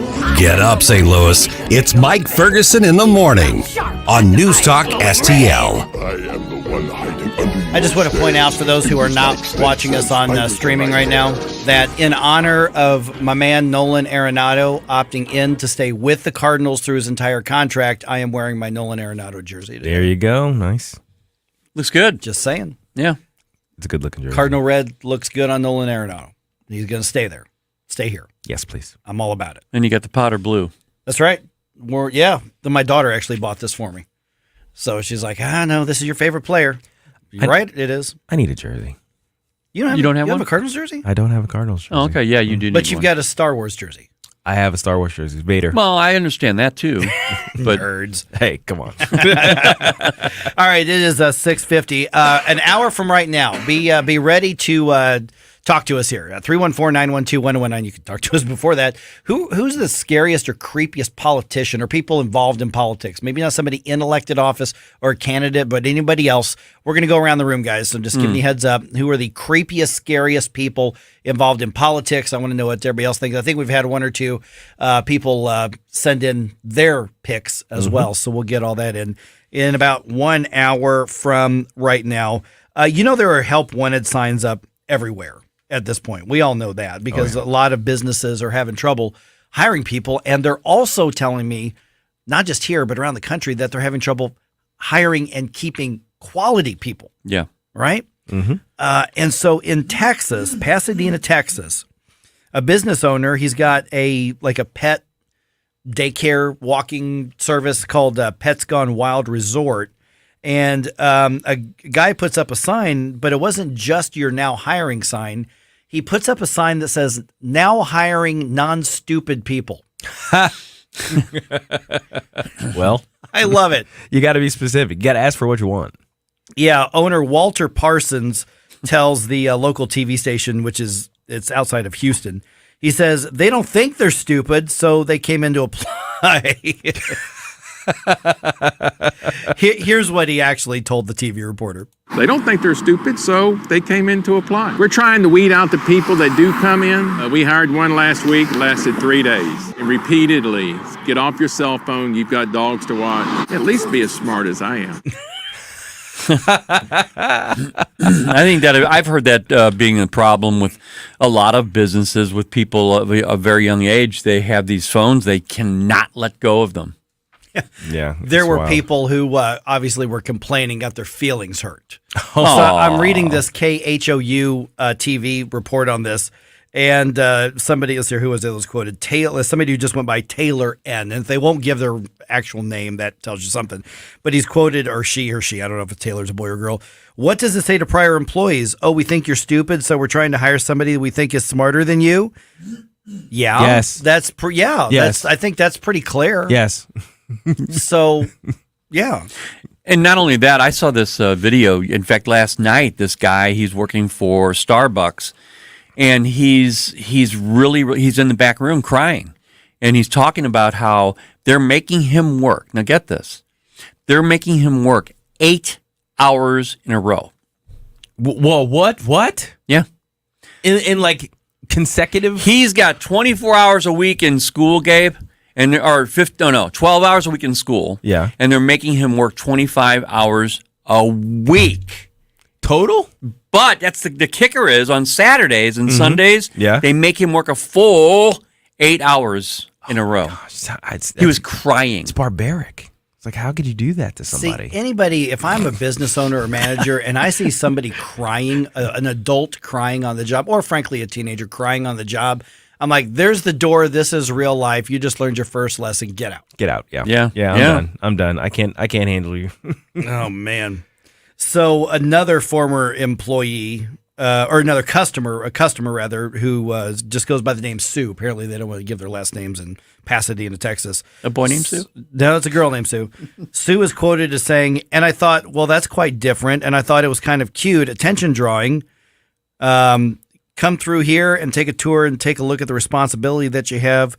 Would you put your child somewhere that wasn't dedicated, that didn't have smart people in it? Yeah. Hey, that's a good call, Sue. Don't call your dogs kids, but other than that, yes. Right.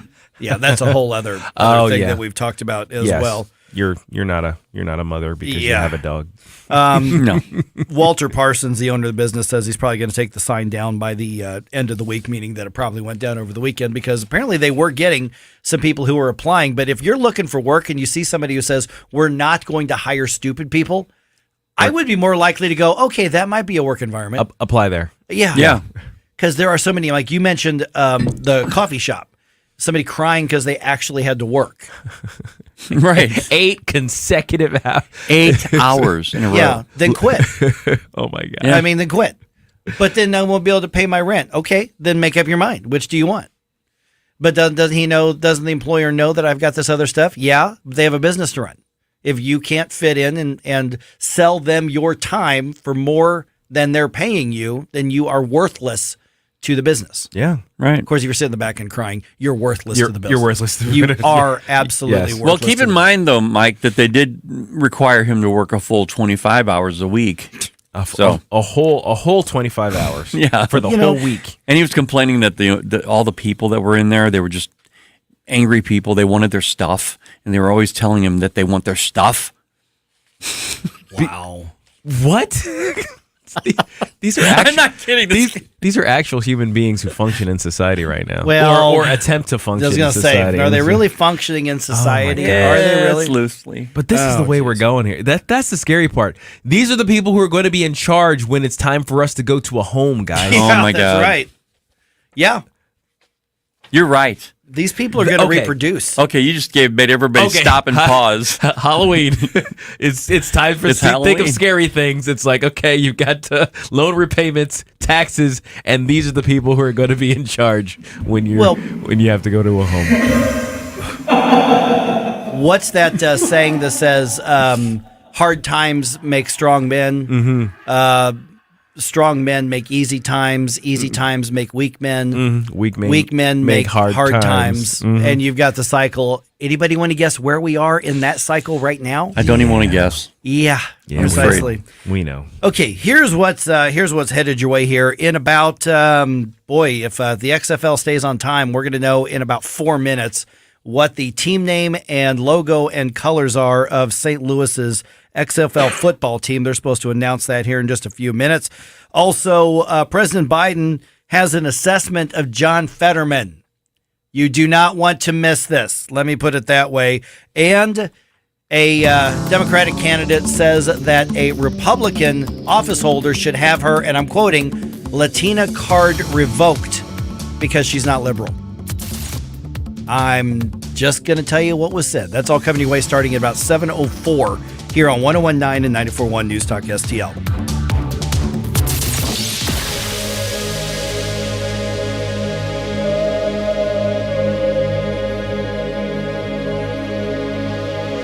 The good and bad with home improvement projects. The good, you save a buck or two. The bad, Kevin, there's no hot water. so you move on to the car. Kevin, what's with the car? Good news, you can recover from these. Kevin! Well, most all of them. But when it comes to your retirement, a mistake can be devastating.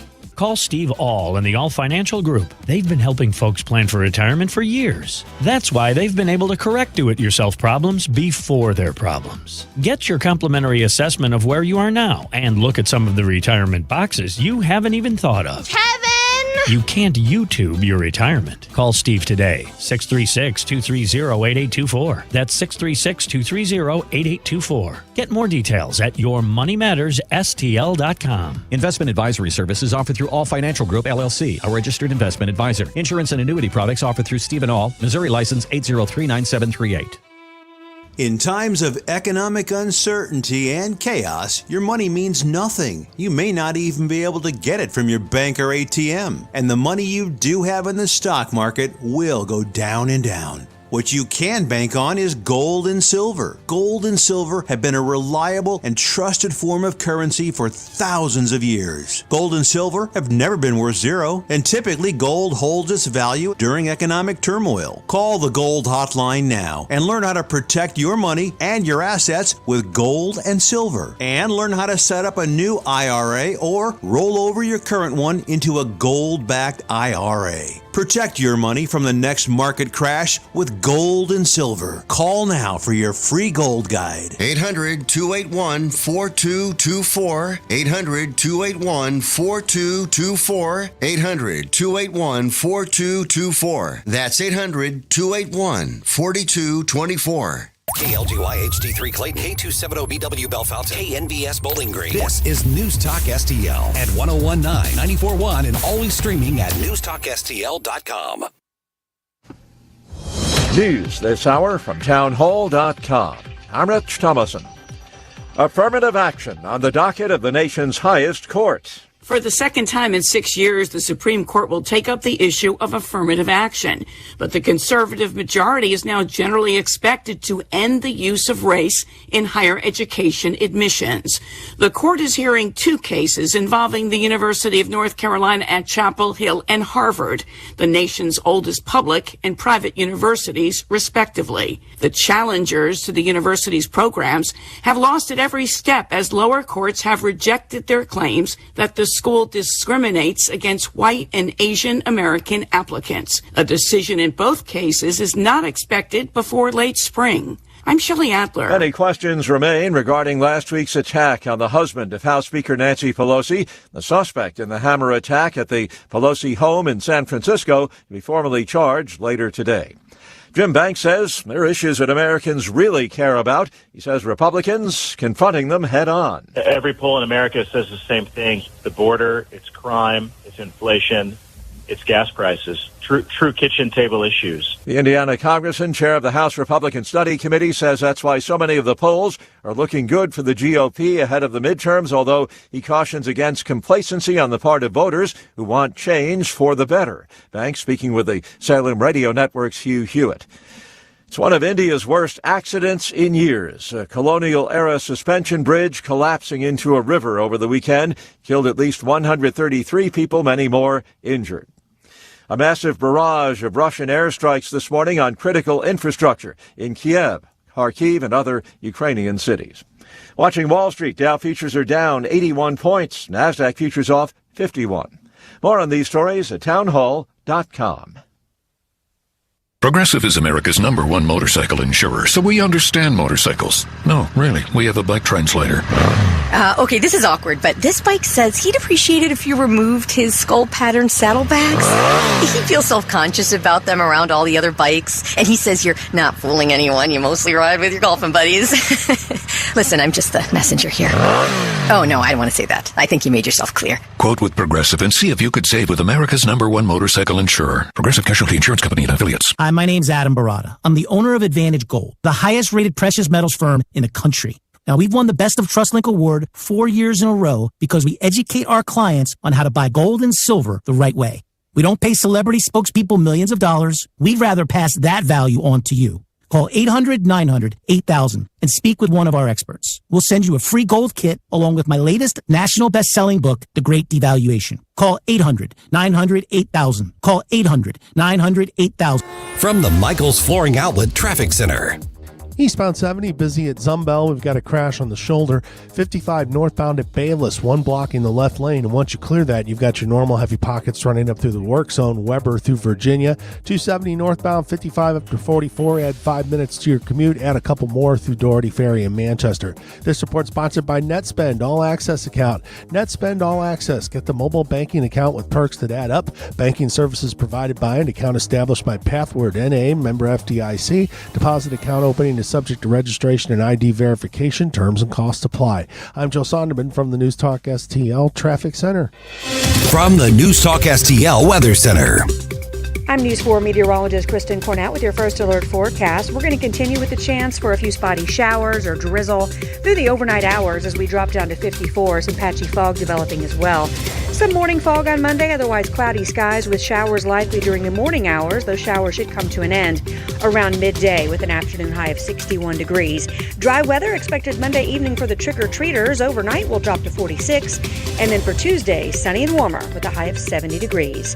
That's your first alert forecast. I'm meteorologist Kristen Cornett. This hour of News Talk STL brought to you by The Dental Link. Call Dr. Alan Link today, 314-794-6464 to schedule your free consultation. Offices in Baldwin and Melville, 314-794-6464. Hey folks, here's great news for active aging seniors. The Kanega Watch, the only medical alert smartwatch with built-in fall detection. Yeah, the Kanega Watch is much different than the other guys. It's a stylish, discreet watch you can wear all the time. Get help through the watch in one of 3 ways. Your voice, pushing the watch's alert button, or have the fall detection connect you to a US-based 24/7 monitoring center who'll speak to you through your watch and can send help to your GPS location nationwide. And get this, it can do that even if you're not responsive. This is true 24/7 peace of mind for you and those that love you. Order your Kanega Watch with a full refund 30-day trial period. Call now, 800-413-7152.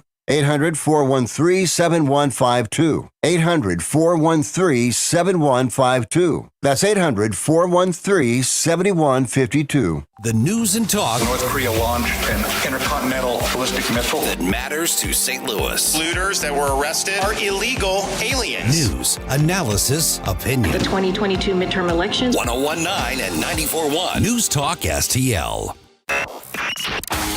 Mike Ferguson. You play ball like a girl! Gabe Pfeiffer. I triple dog dare ya! Get up! Get up! Can't you hear the alarm? Get up, St. Louis. So it's time to get out of bed. Pour yourself the greatest cup of Kofifi the world has ever seen. Rise up with one voice. Drain the swamp and take back our country. Today's the day we're going to do it, and it's time to do it right now, believe me. Mike Ferguson in the morning on News Talk STL. Get up! Get up! This is your cousin I saw a thumbs up there. We'll get there in just a second. I have to pause and let our show sponsor announce themselves. Today's show is brought to you by 17-year-old trick-or-treaters. Hey, don't cut us off just because we're too old and not as cute anymore. You went through a goofy-looking phase, too. Okay, the only thing that's going to make that okay is if they get back and they all yell, because the XFL just moments ago announced that, in fact, it is going to be the St. Louis Battlehawks. Yeah. Returning to the Dome next year. That is the best and only and only decision that made any sense whatsoever. So once again, the XFL, a lot of the team names look like going to be the same ones as there were in 2020. Seattle Sea Dragons, Houston Roughnecks, DC Defenders, teams like that. But who are the Guardians? The Guardians are, I think it was Orlando. I think I thought that they were the same too. Yeah, I think that's Orlando, which is weird now because they had that name before Cleveland Indians changed their name to the Guardians. Yeah, as well. So St. Louis Battlehawks, next information segment. I'm going to the team store. I'm getting myself another shirt. Yeah, there we go. I'm doing it. So caca is going to be the law of St. Louis next football season. Nice. We're doing it. That was the right answer. Love to see that. Absolutely love to see that. They were smart by doing that. Very smart. Very smart. So get excited, St. Louis. It's going to happen again. Now, Mike, it has to be the same color, same logo. Is. Everything. Oh, good. Yep. All right, it's man. all the same. Yeah, awesome. Yep. Go crazy, folks. Go crazy. Basically, we get to pick up where we left off. Yes. So that's exciting. Absolutely exciting. It'll be fun. That's going to be fun. I'm not kidding. If that's team store is up, I don't know if it's up, but if it's up, I'm buying something next information segment online. Okay, just ahead here in a couple minutes, a Democratic candidate for Lieutenant Governor in Florida takes on the current Florida Lieutenant Governor, saying her Latina card should be revoked. Because she's not sufficiently liberal on some things. So I'll explain that here in just a minute. And oh boy, hang on.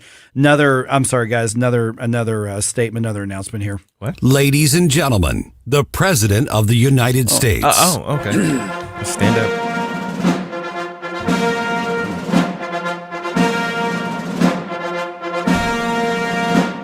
And by the way, if they do, that means, not a joke, everybody, that's why we were defeated in 2018 when they tried to do it. We went to 54 states.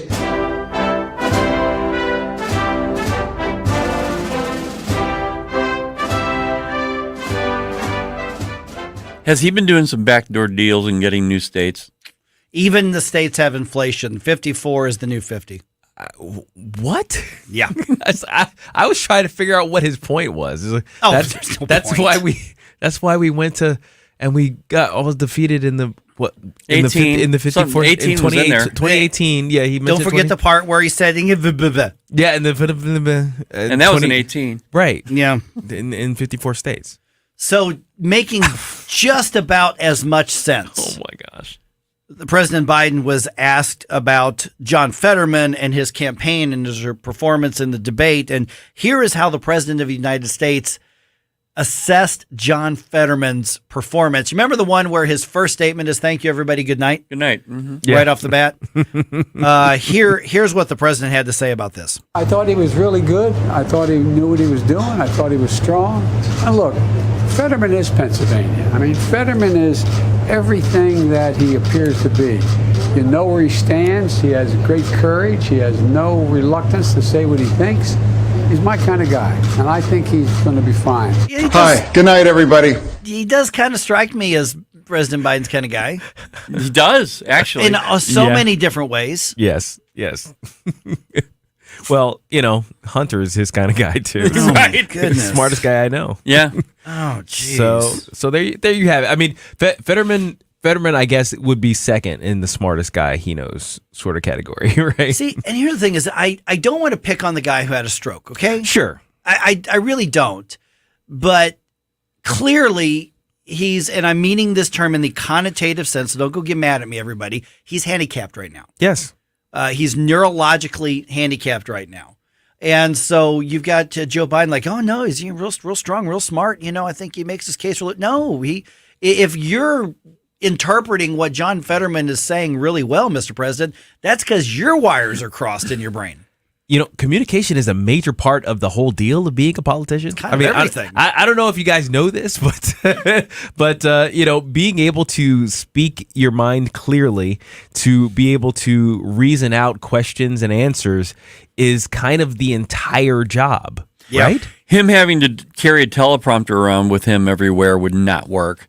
I mean, when you're in an active debate with someone, they're not going to wait. They're not going to wait for you to okay, go ahead and read it. I'll be right with you. How would even his team come away with clear direction from this man? No, I mean, and you're making a deal. No. You're making an agreement. You're doing politics. Are you going to have somebody put something on a teleprompter? in the meeting? Well, maybe this goes back to what Joe Biden's little bit of a slip up there when he referred to his wife as the one who was going to do a great job in office. Yeah, who knows? This is just scary here. Well, it is Halloween, Mike. That's true. Very, very true. All right, in Florida, another hotly. Well, I'm going to say hotly contested state. It looks like Ron DeSantis is incredibly popular. Yes. By the way, did you see he was called up on stage by a country music singer? Yeah. And Rich? I don't know. Luke Bryan. Luke Bryan. Luke Bryan. That's right. There it is. Okay. So they were talking about all the work being done to, support the people who were affected by Hurricane Ian. And so he brings up Governor DeSantis, who's throwing out some ball caps or something. And the arena goes crazy. Oh, yeah. And then, of course, the cancel thing. I guess Luke Bryan is, he's one of the judges on one of those karaoke shows, reality karaoke shows. I guess, yeah. And so he just basically said, yeah, I did it. I brought him up. He's the governor of Florida. We're helping the people, governor. Get over it.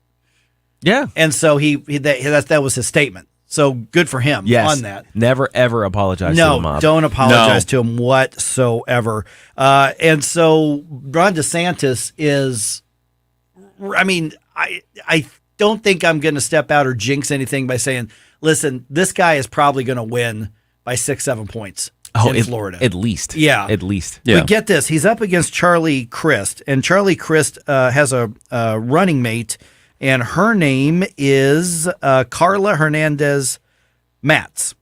And, of course, the lieutenant governor of the state of Florida right now is, let's see here, last name Nunez. What's her first name here? Oh, Lieutenant Governor Jeanette Nunez. And the Democratic challenger, Carla Hernandez Matz, is quoted as saying in an interview, the moment that she said, meaning the lieutenant governor, that she was okay as a Cuban American, saying she was okay with putting Cubans on a bus and sending them to Delaware, which is where the president lives. By the way, the compassionate president that came over here and saved us, because he's the one that provided us all the resources that we have right now, she goes on to say. She said, the governor isn't going to stand there with his arms crossed. He's thinking what he's going to do. He's going to send them, frankly, the state of Delaware, the president's state. This is all translated from Spanish. She is completely out of touch with her community. I like to think I am the only Latina running for this seat. So the other doesn't get to be Latina because she's not liberal on illegal immigration or other things. Hey, look, same playbook. Yeah, same, exactly the same playbook. I mean, what did the Democrats do with Latina and Latino? They called it Latinx. Latinx or Latinx. I call it Latinx, yeah. Which, by the way, really, talk to any Latino or particularly Latina. Oh, boy, that makes them mad. Yeah, you got to stand back. And she said that her Latina card should be taken away. And the left is wondering why they are losing support within the Hispanic and Latina communities. Mm-hmm. Yep, and I've always been wondering why the black community would stand for this kind of rhetoric. I'm glad the Latin community is pushing back against this and kind of leading the way. And I hope my fellow essentially socially conservative black friends kind of follow suit and take their lead on this. 314-912-1019. Just ahead. Boy, Twitter looked different over the weekend, didn't it? Sure did. So we'll get to that. Also, it took less than a week for gun control activists to organize enough to exploit the shooting last week here in St. Louis at the high school in order to call for more anti-Second Amendment laws. I'll give you that update right around 7:35 here on 101.9 and 94.1 News Talk STL. I've had enough of this. Turn my eyes to your indifference. Stop it right now before you blow us all.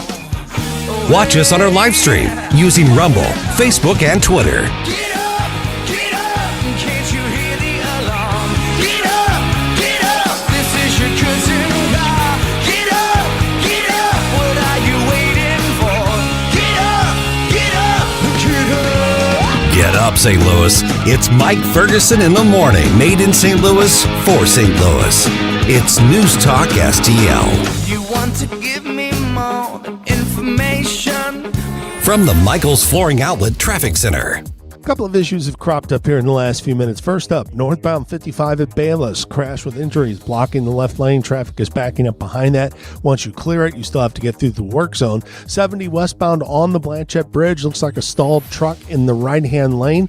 Route Y is closed west of 21 in Jefferson County. That's due to a crash involving wires down. And the ramp to 270 eastbound from Graham Hanley Roads just closed this morning. That'll be shut down for the next 2 months. This report sponsored by Blindster.com, and I'm Joe Sonderman from the News Talk STL Traffic Center.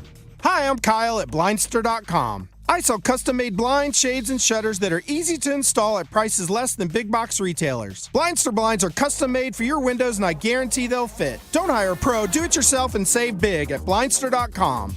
Open enrollment for anyone covered by Affordable Care Act is now open through January 15th. So now is the time to act. Hi, this is Mike Butts with MB Health Insurance Agency. And regardless if you are new or renewing your health insurance, the process can be confusing and very time-consuming. MB Health is local here in St. Louis, and we will handle your enrollment quickly, properly, and effectively. Call Mike Butts and his expert team at 314-544-5400 or visit mbhealth.com. Are you the type of person who loves their community and wants it to be the best it can be? Now it's easier than ever to do your part. Go to recyclemo.com to see just how easy it is to recycle the right way. Or if you already recycle and want to be as efficient as possible, recyclemo.com can tell you what should and should not be recycled in your area. Become part of the clean recycling movement today. It's the right thing to do. Sponsored by the Missouri Department of Natural Resources. Hi, this is State Representative Jim Murphy. Rising prices, crime, government overreach. These are issues on the minds of St. Louisans. As your state rep, I share your concerns. I filed legislation that reins in out-of-control bureaucrats, puts an end to gangs pilfering through our cars, and gets stolen guns off the streets.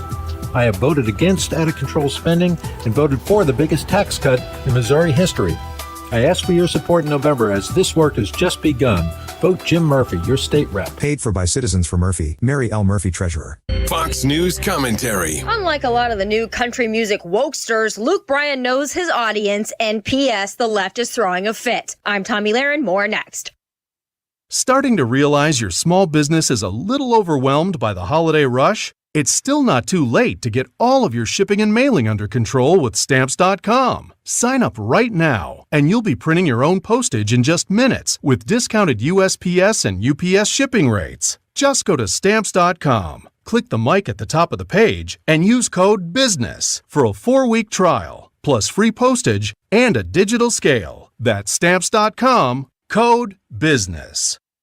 At his Friday concert in Jacksonville, Florida, country megastar Luke Bryan brought Governor Ron DeSantis out on stage. Keep in mind, this was all in an effort to raise money for hurricane relief, but the triggered leftists didn't care. The snowflake keyboard warriors took to Twitter to shame Bryan and lambast him for what they whined was a political stunt. Weird, I don't hear them whining when pop stars and rappers bring out the likes of Obama or Hillary Clinton, and it's pretty well known in Nashville that Luke leans to the right. Smart man. In fact, most country artists and fans do, because we appreciate America, hard work, traditional values, and salute the flag as well as those who come home under it. Those are conservative values. Those are country music fan values. Bottom line, if you don't like it, change the station or stay home. I'm Tommy Lahren, and you can listen to all of my hot takes at foxnewscommentary.com. Talk radio made in St. Louis for St. Louis. This is News Talk STL. Our responsibility. News, analysis, and opinion. To provide updated guidance. At 1019, 94.1, and NewstalkSTL.com.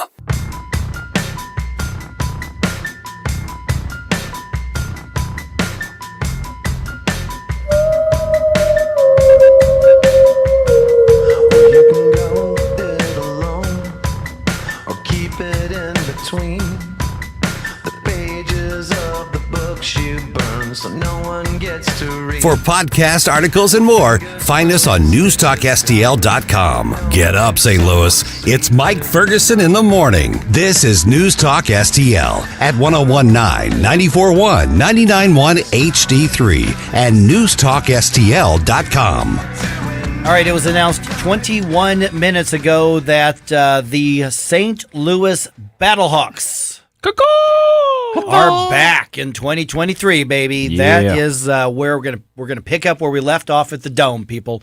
That's really exciting. So we didn't know what the name was going to be, the logo was going to be, and the XFL wisely, very wisely, said, you know what, that city really liked that team and that logo, and we sold an awful lot of shirts and stuff. And so looks like people like Battlehawks. So Battlehawks it is. That's who's going to be playing at the Dome next year. And I love the nod to the Air Force. Mm-hmm. Oh, yeah, absolutely.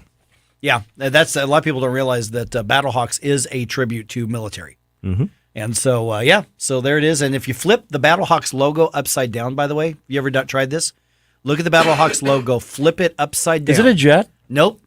You'll see STL in the Really? logo if you flip it upside down. Mm-hmm. I'm not kidding. Do it. Yep, there's Go some find lines it in there. and then flip it up, and it actually spells out STL. But you can't really see it when it's right side up. But you flip it over, you see STL very how clearly. cool is that? It's really Very, cool. I didn't very know cool. that. Very Yep, cool. It's well designed. It is 7:23. Got Gabe Pfeiffer here. Got Ken Williams here. I'm Mike Ferguson. Random Halloween fact, people. Happy Halloween, everybody. Mm-hmm. One study estimates that the average American child collects between 3,500 and 7,000 calories on Halloween night.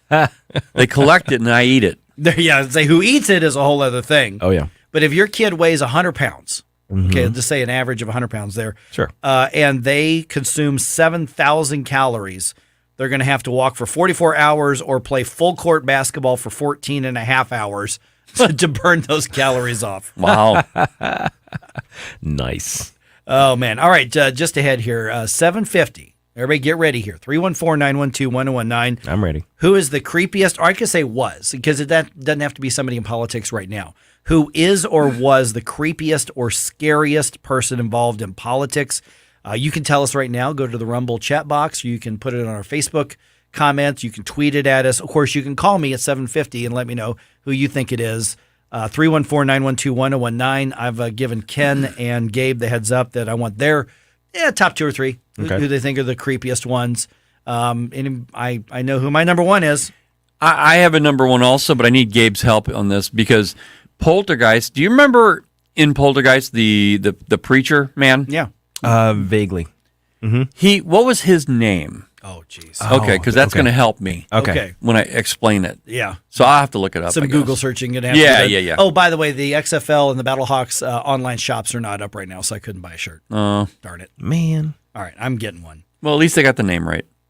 Yes, they got the name right. All right, over the weekend, boy, Twitter, you could see the difference already. I mean, already. Yeah. There's a massive difference. I mean, basically, you've got conservatives and libertarians and free marketeers and some fringy people out there know that they're free to say what they want at this point. And so there was a difference right away. Published reports now saying that Elon Musk plans to fire about half the staff. We had heard 75% before, but it looks like latest reports say it's going to be about half the staff. Of course, he started at the top. Oh, man. I love it. Have you guys noticed your accounts at all change? No. Oh, my feed lit up with a whole bunch of people kind of testing out the freedom, the free speech waters a little bit. Yes, I noticed that. I noticed that my tweets themselves are getting out there further than they've ever been before. You got more engagement. Gabe, my life was threatened, which is fine with me. Yeah. That's okay. I don't think I posted anything over the weekend other than a comment on the World Series Game 1. So I will be posting stuff for American Viewpoints later on this morning. So I'll see if that makes any difference whatsoever on that. But Elon Musk does say that he is going to have some kind of content moderation to the platform. So what should that look like? What do you think? What should content moderation look like on Twitter or any social media? If anything, you keep the illegal stuff out, basically. You know, so like don't traffic, don't solicit, don't I don't know.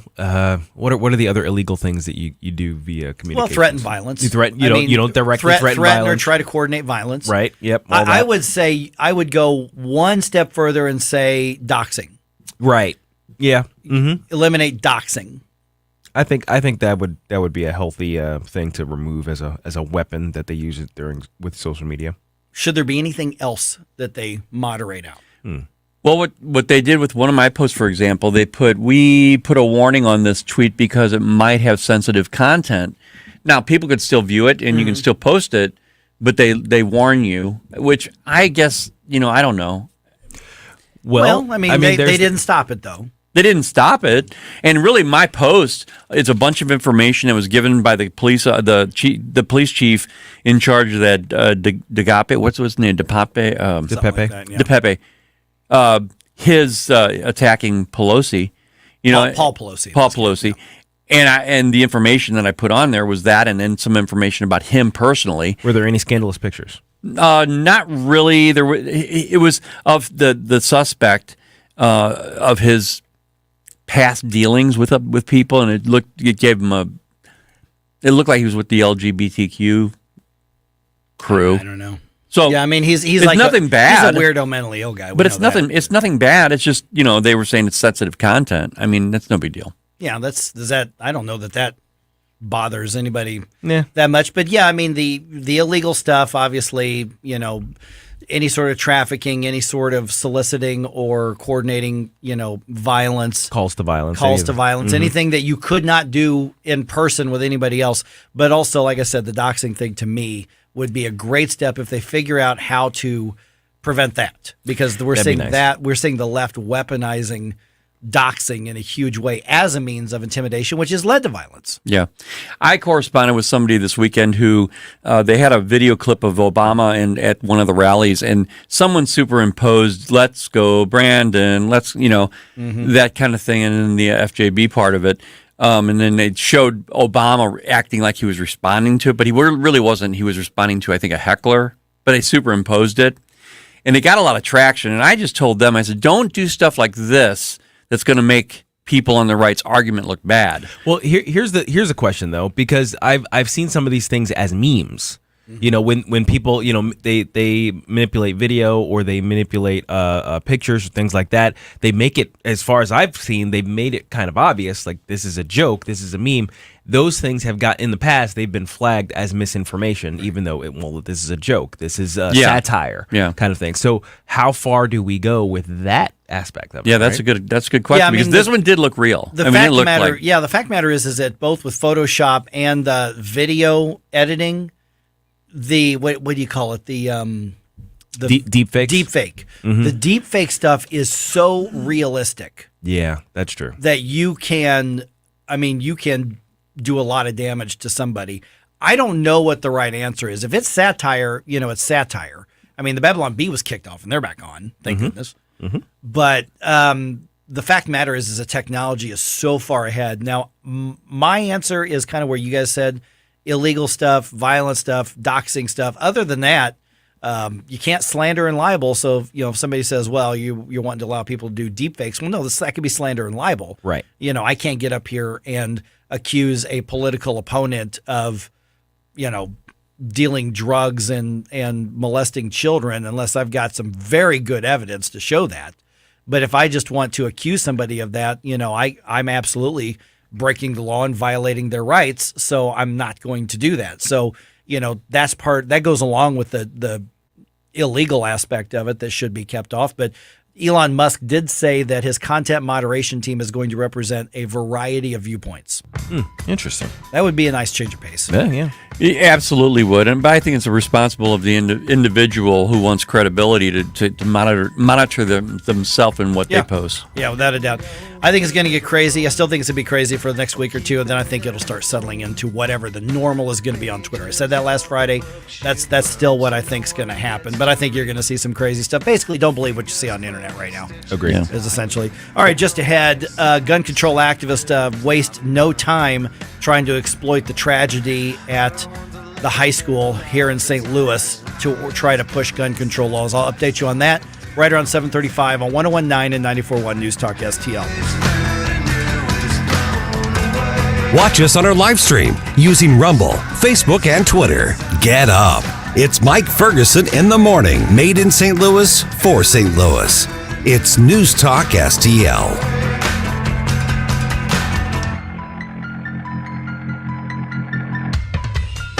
Hey, it's Kate. Katie, reminding you to subscribe to our show podcast so you never miss anything that happens here at News Talk STL. Get our podcasts every day on the show pages at NewstalkSTL.com, or just subscribe to your favorite shows on Spotify, Apple, Google, Amazon, or anywhere else you get your podcasts.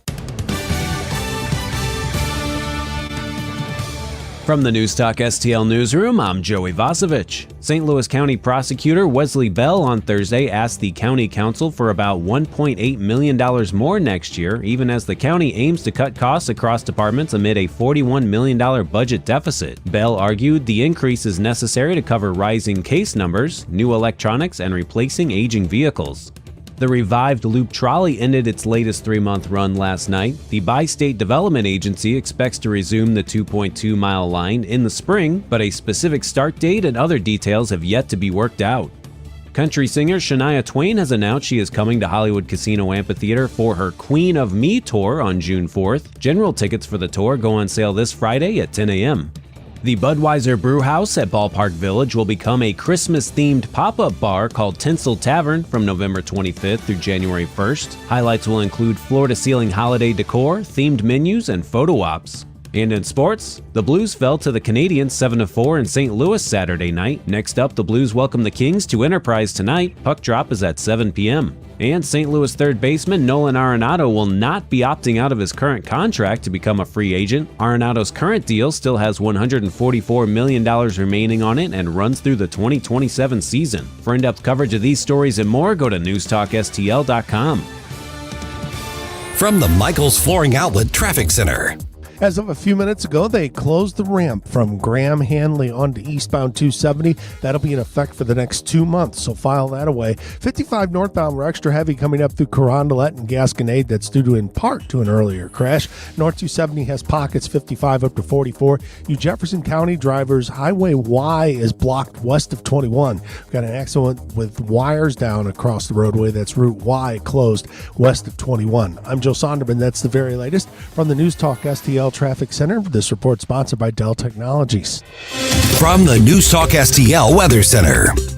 I'm News 4 meteorologist Kristen Cornett with your first alert forecast. We're going to continue with the chance for a few spotty showers or drizzle through the overnight hours as we drop down to 54. Some patchy fog developing as well. Some morning fog on Monday, otherwise cloudy skies with showers likely during the morning hours. Those showers should come to an end around midday with an afternoon high of 61 degrees. Dry weather expected Monday evening for the trick-or-treaters. Overnight will drop to 46. And then for Tuesday, sunny and warmer with a high of 70 degrees.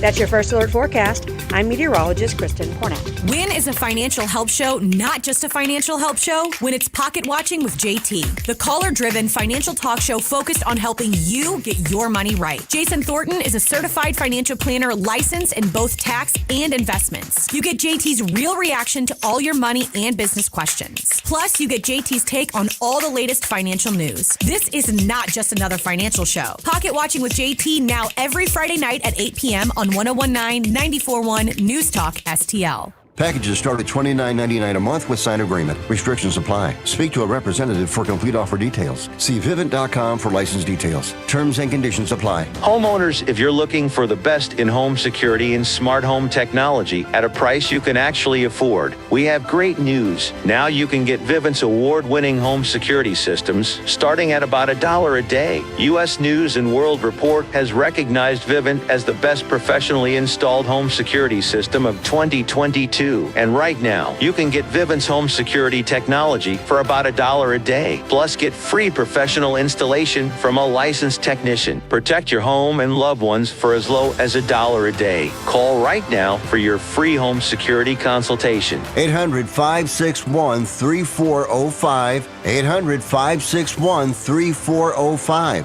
800-561-3405. That's 800-561-3405. St. Louis's place to talk. Because that's where the votes are getting stolen. When you get into the facts and logic and reason thing, it drives me crazy because you're right. I call it the oh my God virus. News Talk STL. News, analysis, opinion.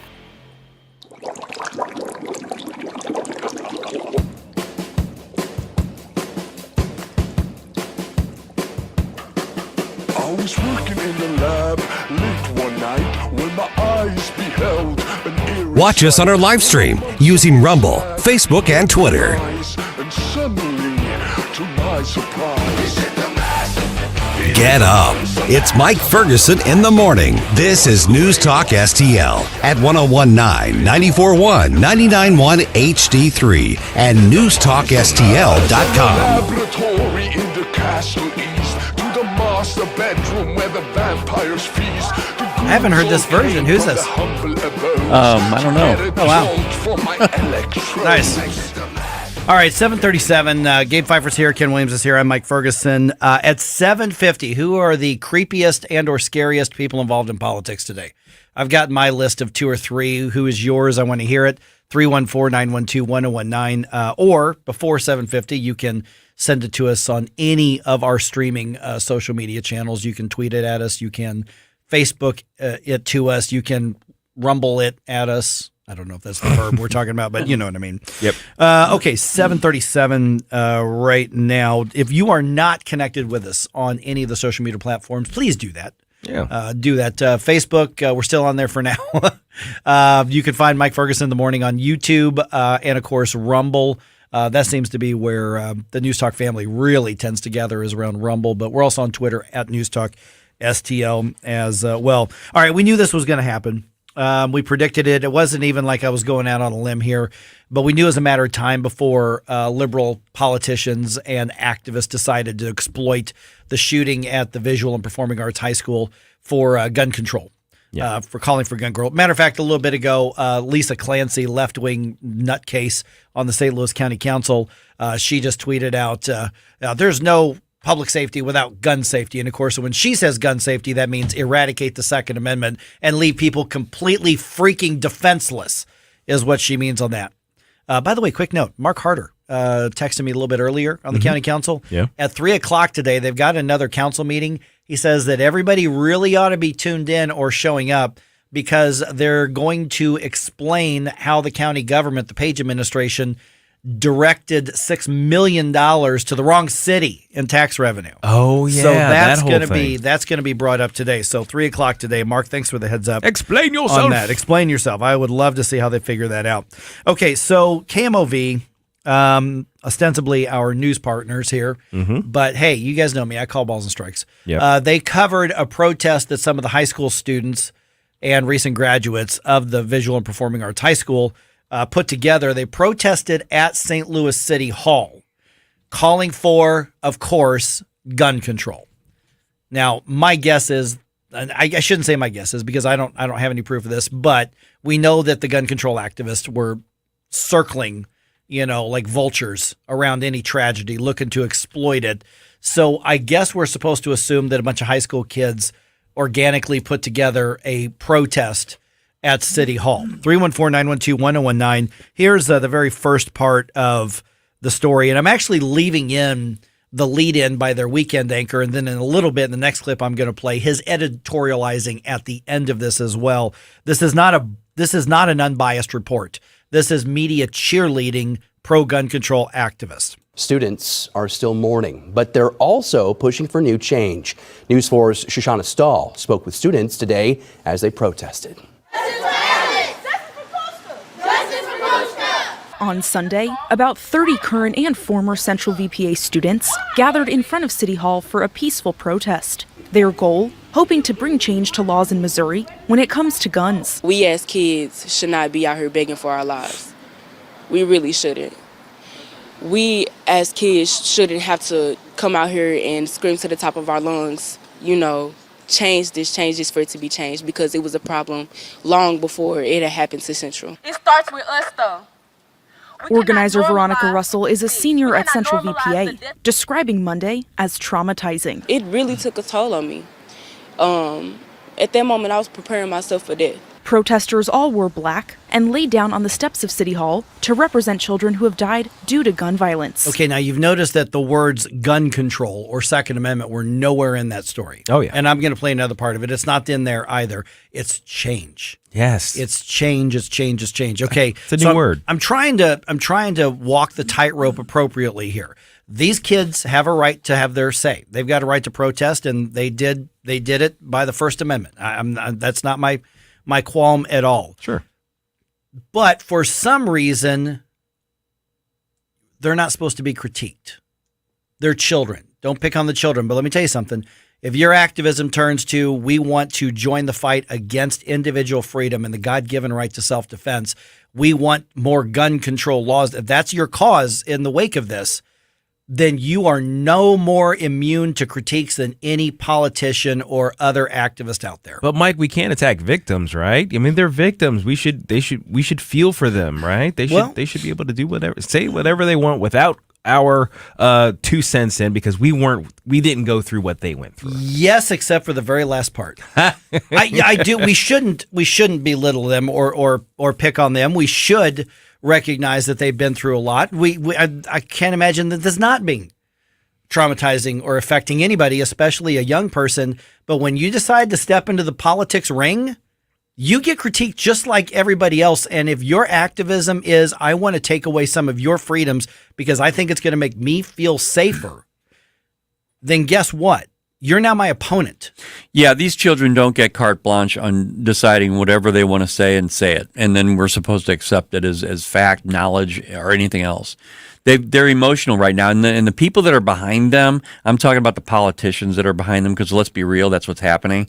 They should be ashamed of themselves. Here's the very last part of that report. And note the editorializing by the KMOV weekend anchor. And then I'm going to tell you what City Hall has already done less than a week after the tragedy. In honor of their friend and teacher, they want change to be made now. I took that voice and I used it in a way like this to the point where I can gather people together and be able to make a change. And just being able to use that opportunity and use that voice, because I feel like I got a second chance at life. Russell is planning a march for next week to continue to fight for change. Reporting in St. Louis, Shoshana Stahl, News 4. It's been inspirational to see just how involved and active these students have been following that Monday tragedy. In other words, KMOV is a pro-gun control, anti-Second Amendment newsroom. Yeah, pretty much. That's what I just heard. And I know there are news partners, and so I'm supposed to coddle them, but I'm not. I'm just calling it the ball and strike the way that it is. How much did they define change? They didn't define it other than change is good.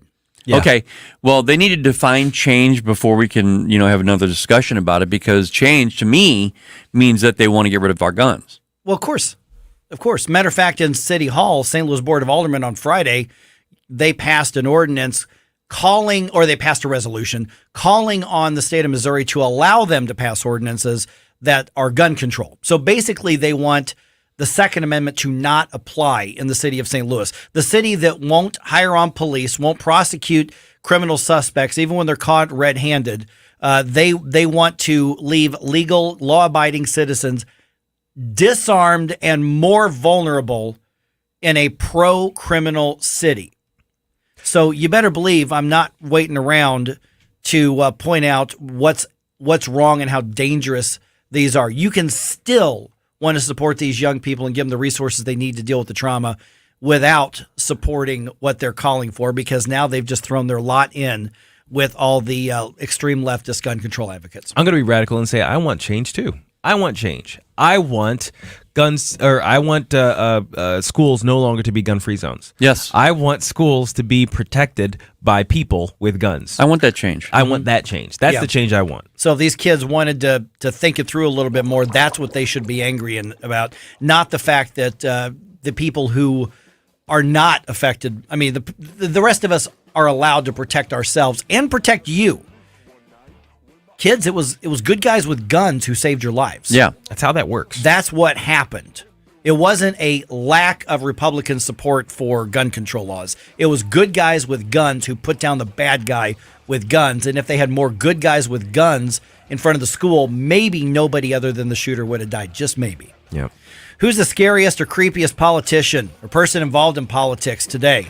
314-912-1019. I want to hear who your nominee is for that. We'll talk about it at 7:50 here on 1019 and 94.1 News Talk STL.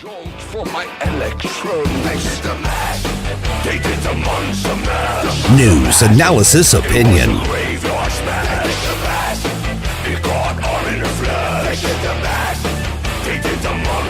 For podcast articles and more, find us on NewstalkSTL.com. Get up. It's Mike Ferguson in the morning. This is News Talk STL at 1019, 94.1, 99.1 HD3 and NewstalkSTL.com. From the Michaels Flooring Outlet Traffic Center. Starting to pick up a little volume here and there, but nothing major in the way of crashes. I see a lot of heavy traffic on 30 eastbound approaching 270, 270 northbound, 55 most of the way up to Manchester has pockets. It's not jammed the whole way, though. On 170 south, it's busy coming down from Brentwood. 64 east and westbound, slow centered on Big Bend. Poplar Street Bridge, traffic backed up to Route 3 and North 55. Let's go with Carondelet up through Gasconade, heavy and slow. This report sponsored by Dell Technologies. I'm Joe Sonderman from the News Talk STL Traffic Center. Dell's Black Friday event starts early with savings on XPS and Alienware PCs powered by 12th Gen Intel Core processors, plus special pricing on accessories and free shipping. Call 877-ASK-DELL. That's 877-ASK-DELL. The Vic Porcelli Show. Monday at 9:05, there are two John Coopers on Twitter. There is the bad John Cooper, and then there's the good John Cooper. We have the good John Cooper from Heritage Foundation, Monday morning, 9:05. Weekday mornings at 9 on News Talk STL. News Talk STL is proud to have Doug Voss of Safe Money Radio as part of our lineup each week. Doug has been a staple on St. Louis radio for many years as one of the leading financial experts in the area. Doug and Safe Money Radio is on 3 times every weekend, but in case you miss anything, you can check it all out at DougVossSafeMoneyRadio.com or call 844-676-SAFE. That's 844-676-7233. Doug Voss is a registered representative. Securities offered through DHL Securities, LLLP. Member FINRA and SIPC.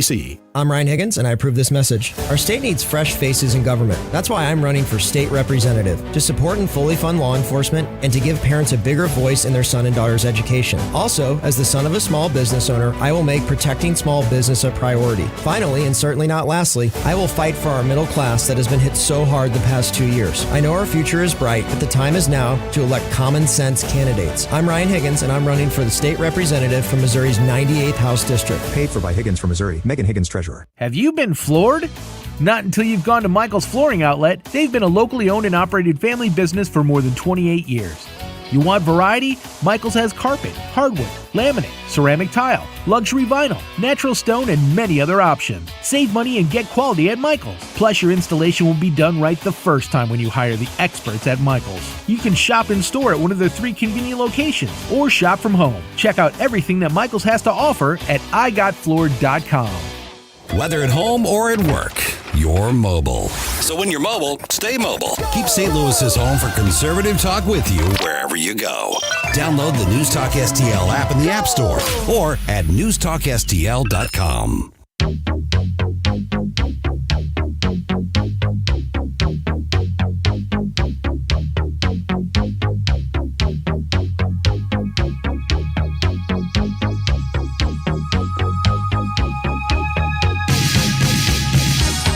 Talk lines are open now at 314-912-1019. Get up, St. Louis. It's Mike Ferguson in the morning. Made in St. Louis for St. Louis. It's News Talk STL. All right, let's hear it. Who are the scariest and or creepiest people involved in politics today? 314-912-1019. Let's start going around the room here. Just pick one. Save your number one for last. We'll get to that. But okay, just I've got give three. me somebody who's maybe your number 3. Eric Swalwell. I think he's kind of a creep. Yeah. He seems like a creep. Yeah. Like, if you were in the same room I didn't with think him, about that. He'd be one of those guys. He'd be the creepy guy at the club. Yes. You know what I mean? He'd be that guy. And he's like, now, he was the one who was getting it on with Fang Fang, right? That's right. Yeah. Yep. A Chinese spy while he's on the intelligence committee. Yes. And he maintained his intelligence committee's positions, too. I think to this day. I think he's still there. Oh, my goodness. Yeah. My goodness. Let's see here. I'm looking at the Rumble chat box right now. Let's see here. Faith to win. Faith says scariest politician overall. She says is Hillary. Oh, yeah. Well, yeah. You can't really go wrong. Hilda Beast. Hilda Beast. She's in there. Definitely in there. I'm going to go a little old school throwback with maybe my number 3 here. Mm-hmm. My number 3 is going to be Anthony Weiner. Anthony Weiner. Yes. I forgot about Anthony Weiner. Yes. Oh my gosh. That creepy dude. I'm still every once in a while have to bleach my brain. Oh yeah. When it comes to some of those pictures of his text messages that led to his downfall. Still in there. See, Yep. I had buried that memory. Yep. Thank you, Mike, for bringing it back I will up. never look at boxer shorts the same way again. All right. Kellum Clement on I think it was was it YouTube or Facebook? He says AOC, of course. Oh yeah. yeah. And here's the thing: is that she's not necessarily creepy, but she's scary because she's got so much of a dedicated following. She has so much influence for being basically sort of a ditzy airhead sort of person. And she is she has become arrogant. Oh, absolutely. Unbelievable. All right. Who we got here? Let's do Mary first. Start with Mary. All right, Mary, you are on News Talk STL. Creepiest or scariest person involved in politics? Oh, we don't have... Probably, one of the Hillary in that. Hello? Yeah, you're right. You're right. But I do want to ask one thing, but I'm not happy with Trudy. I'm not, I'm conservative, but I went to an event. She wouldn't talk to anybody but two or three black people. That's all she talked to. Oh, you mean Trudy Bush Valentine? She didn't walk around. She didn't. We were eating. There was plenty of time. Nothing. So she's scary to you then? I thought she was really scary because I think she's kind of a plant with Bush. Oh, okay. But the scariest people, I think, are Hillary and, of course, Biden and Obama. The three scariest ones, I think, are those three. Okay. There you go. Mary, appreciate But you. I'm learning more and more at Obama. But I wanted to add one thing about the thing you were talking about. When we heard that day when you had the shooting on News Talk, that police actually said what we need is resource officers. Right. Why can't we do that? We can. It looks like Capitol doesn't. They always want to do gun control. The guy had an illegal gun. He didn't. He was turned away from a legal gun. They don't see that. Yeah, Mary, appreciate you being on. To answer the question is we can do school resources officer. The St. Louis public school system chooses not to do school resources officers. I'm not going to fault Trudy Bush Valentine for talking to black people, just to point out. Yeah. But by the way, there's coming up tomorrow, there's an event, like a meet and greet for Trudy Bush Valentine with a bunch of, you have to RSVP to find out where it is. So they're literally vetting and clearing out people before they're allowing people to actually show up on this, just so you know. But anyway, all right, who's next? We've got Steve. Steve, the creepiest or scariest politician or person involved in politics? It's a toss-up between Bella Pelosi and Franken Biden.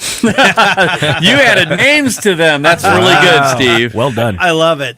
Yeah, Pelosi, as she's just accumulated power, she's like the mad evil villain in everything. Cruella. Hey, Cruella. Hey, Steve. By chance, have you ever seen the animated feature Coraline? No, I have not. Okay, well, there's a character in Coraline you need to check out because it looks just like Nancy Pelosi as a spider. Oh wow! Oh wow! She may have been the inspiration. Could be, yeah. All right, yeah, I like that. Can't go wrong with that. Thanks. All right, Happy Halloween, guys. Happy Halloween, Steve. Don't eat To you as too much well. Candy. All right, so that's right. Okay, so Eric Swalwell, I said Anthony Weiner. Ken, you were on the phone. You have one of your picks? Yeah, there are too many, but there was one that just kind of hit me as far as the visual aspect of it and his creepiness. Anyway, yeah, it's Reverend, and Gabe helped me with this one. It's Reverend Henry Kane from the movie Poltergeist, superimposed with Joe Biden. Oh, okay. Really? And when you put Joe Biden's face on that character, oh my God. That's scary stuff. Wow. I can see it. And then with his actions, no one can catch him except for Hillary. So much creepiness. Who are we talking to here? Okay, we've got Rebecca. Rebecca, you're on News Talk STL. Scariest and or creepiest person in politics? Well, I know one thing. Hang on. He wants. Say it again. I know one thing for sure. He wants to sniff your neck. I agree. Well done. Very well done. That's my number one right there. Is Yeah. the hair sniffer in chief. I want to sniff your neck.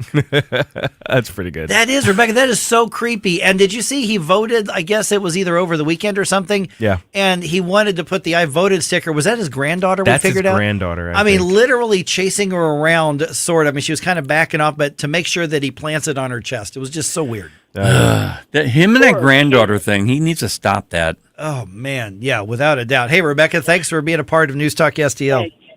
Yes, that's how I think I texted it to you guys. I'm like, the hair sniffer in chief has got to be number one. Exactly. now, among my honorable mentions though is also Cori Bush. Yes, it's scary that someone this dumb, frankly, is a representative at the national level for my region. It's like, how did we get here, people? Visually speaking, purely visual, and some of her actions and just the way she talks is Maxine Waters. Oh, she's like the evil schoolmaster who ties up children and smacks them with rulers. Oh my gosh, yes, that's it. Whipping. Oh my gosh. Okay, so how about when it comes to creepy? Yeah. Mm-hmm. Other than the hair sniffer in chief, Hunter. Oh my God, Hunter's a creepy dude. Yeah. I mean, how many Russian prostitutes and drugs can you have without somebody finally saying, "Dude, you're creepy"? Hookers and blow, man. There you go. Yeah, there it is. All right, we still got time to hear more. Go to our Rumble live stream, and you can tell us in the chat box there. You can also tweet it at us at NewstalkSTL, and of course, we're watching the Facebook comments as well. All right, just ahead, the new GDP numbers came out. The White House is really celebrating those numbers. How positive should we be about them? Our friends at the Competitive Enterprise Institute give us a more realistic look just ahead right here on 101.9 and 94.1 News Talk STL. Hey, Tim Jones here with Tony Colombo for our friends Rodney and Jen Wallner at the Wallner Home Selling Team. If you're thinking about taking advantage of the market and selling your home, don't wait. Call the Wallners now. Put St. Louis's #1 home selling team to work for you. Rodney and Jen have the experience and work ethic that sets them apart from all the rest. That's why they sell 15 times more homes per year than your typical realtor and have so many qualified buyers right now. They'll guarantee to obtain you an offer. The results, Tony, speak for themselves. That's right, Tim. In fact, I recently benefited from those results personally. My wife and I couldn't be happier with the job the Wallners did for us, selling our old home in less than 2 days for significantly more than we were asking for and finding us the perfect new home. Like so many others, we loved working with Rodney and Jen, the Wallner Home Selling Team with Berkshire Hathaway. So if you're thinking about selling your home, don't wait. Call the Wallners now at 314-810-SOLD. That's 314-810-SOLD. Hey, Columbo here, and many of you know that one of my favorite things to do when I have some free time is to get out on the water and go fishing. And the folks at Bluff City Outdoors in Alton are the people you should see before your next fishing trip. No matter what you're fishing for, they have everything you need, from gear to lures to live bait. Plus, they can even set you up on a guided fishing tour on the Mississippi River. Make sure the tackle box is ready for your next trip by visiting Bluff City Outdoors at 2813 East Broadway in Alton and bluffcityoutdoors.com. KLGY HD3 Clayton, K270BW Bellefonte, KNBS Bowling Green. This is News Talk STL at 101.9, 94.1, and always streaming at NewstalkSTL.com. News this hour from townhall.com. I'm Rich Thomason. With the crucial midterm elections now just 8 days away, there's an increasing focus on election integrity. A number of Republican states have already passed voting integrity laws, but those statutes have been the target of fierce Democrat criticism, much in the same way the Democrats have fought voter ID requirements down through the years. The gloves came off during the final candidates debate of the Georgia gubernatorial campaign. Republican Governor Brian Kemp and Democrat challenger Stacey Abrams trading charges. The Republicans are waging competitive battles for governorships in swing states like Georgia, along with Arizona and Michigan, Nevada, and Wisconsin.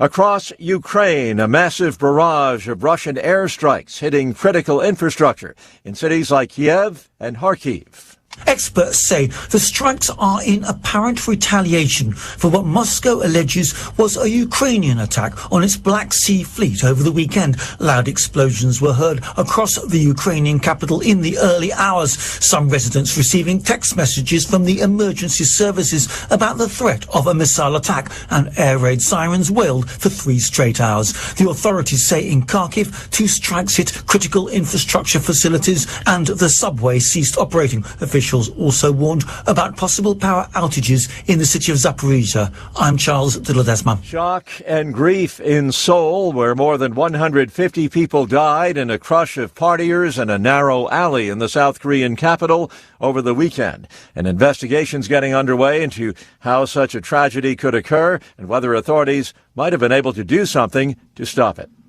On Wall Street, ahead of this morning's opening bell, stock futures are in the red. The Dow futures are down 166 points. NASDAQ futures 87 points lower. More on these stories at townhall.com. Relief factor, pain relief that's natural, pain relief that works, and pain relief that attacks the source of the pain. That's the experience of tens of thousands of Americans who are taking Relief Factor right now. See their incredible video endorsements at relieffactor.com and then order your 3-week quick starter pack for just $19.95. That's less than $1 a day. Find out if it can work for you like it works for me by ordering your 3-week quick starter pack today. relieffactor.com, relieffactor.com. Be the next success story. To you, my love, my heart I surrender just as soon as I deal with yonder fender bender. 'Cause my ice cream truck is the way I make cash. So I'll buy you a ring when I lose this stress rash. Owning a small business isn't always as lovely as it sounds, but at least Progressive Commercial saves you money with personalized discounts. Get a quote in as little as 6 minutes at progressivecommercial.com. I'm gonna make you so happy sometime next year, I hope. Progressive Casualty Insurance Company and affiliates. Coverage and discounts not available for all vehicles or states. Policy. From the Michaels Flooring Outlet Traffic Center.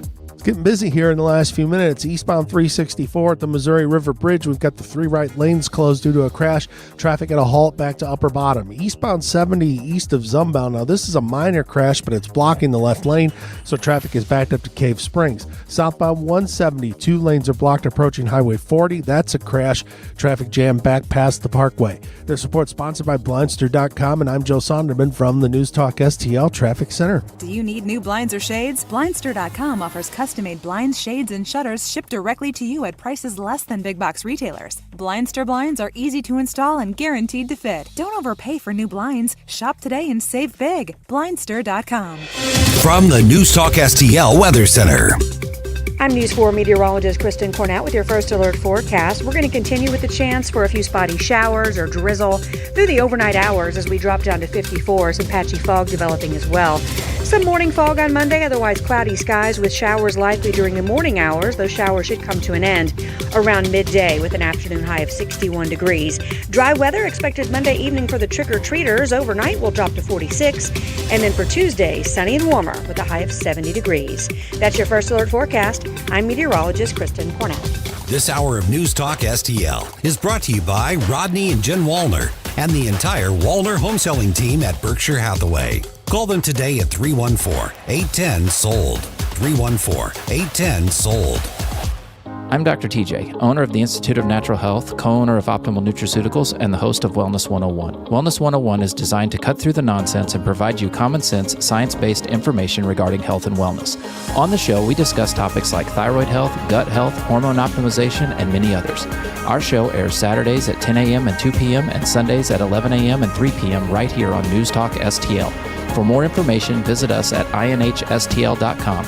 That's inhstl.com. For $1 a day, if any covered appliance breaks in your home, we guarantee to fix or replace it. All makes and models, washers, dryers, refrigerators, air conditioners, and more. Guaranteed to be fixed or replaced for $1 a day. Call the Home Service Club now for free information. 800-399-3701. 800-399-3701. 800-399-3701. That's 800-399-3701. The midterm election. Decision 22 News. It's going to put some pressure on all of us to up our game. Decision 22 Analysis. A midterm election route. Decision 22 Opinion. You're going to enter a problem. Decision 2022 happens on News Talk STL. Mike Ferguson. Just because you're offended, it doesn't mean you're right. Gabe Pfeiffer. I love Jesus. He was my superhero. Get up! Can't you hear the alarm? Twitter is like being able to read every toilet wall in the world. Mike Ferguson in the morning on News Talk STL. Get up, this is your cousin Rob. We've got a lot of things affecting your household budget right now. Obviously, you're paying more for gasoline. You're paying more for food, a lot more for food in some cases. And President Biden, not going to say it's directly connected to the upcoming elections, but it's probably directly connected to the upcoming elections, holds a press conference this past week and says, I'm going to address the things that are affecting your family. And what are some of those things that are going to affect your family? Well, he wasn't talking about gas. He wasn't talking about heating your home. He wasn't talking about your 401k. He was talking about some much smaller fees that certainly are annoying, but I don't think rise to the same level. I'm Mike Ferguson. I am joined now by Ryan Young from the Competitive Enterprise Institute, where he's a senior fellow. Ryan, welcome back to the program. This press conference that happened this past week, I want you to respond to just a clip of the president making his case for how he's trying to protect our some of our family budget.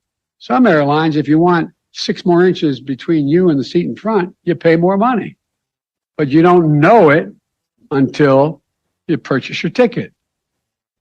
Look, folks, these are junk fees. They're unfair and they hit marginalized Americans the hardest, especially low-income folks and people of color. They benefit big corporations, not consumers. Okay, now I'm going to agree that these are pretty irritating fees sometimes, but Ryan, how big of a deal is this on the grand scale of what we're dealing with on the economy? And what on earth is he saying when he says that they affect people of color more than everybody else? Well, I think he had a poor choice of example, because what he's talking about is essentially outlawing things like economy plus seating for the legroom.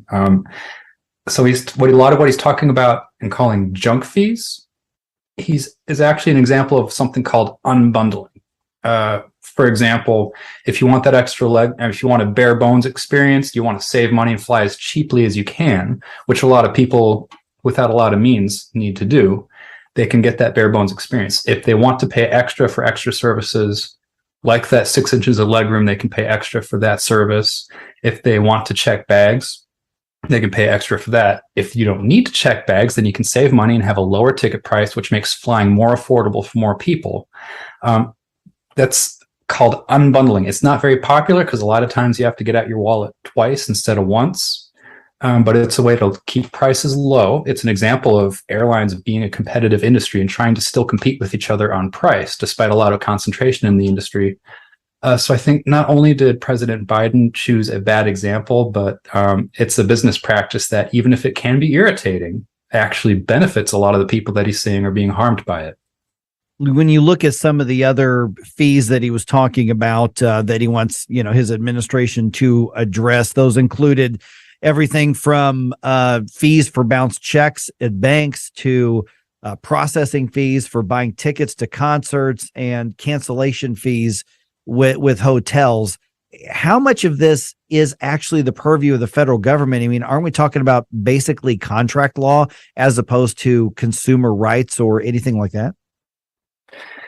In a lot of cases, yeah, it's outside the purview of the federal government, but that doesn't really seem to stop a lot of people these days. It's also an example of a shift in management philosophy in the federal government. President Biden has emphasized something that he calls whole of government initiatives, where if he has a policy goal like climate change or equity, or in this case, junk fees, instead of having one agency like the Federal Trade Commission, whose mission is consumer protection, focus on that issue, he's going to have every possible agency pass all kinds of new rules. It's as though if your job is to hammer a board through it, or hammer a nail through a board, most people will just use a hammer.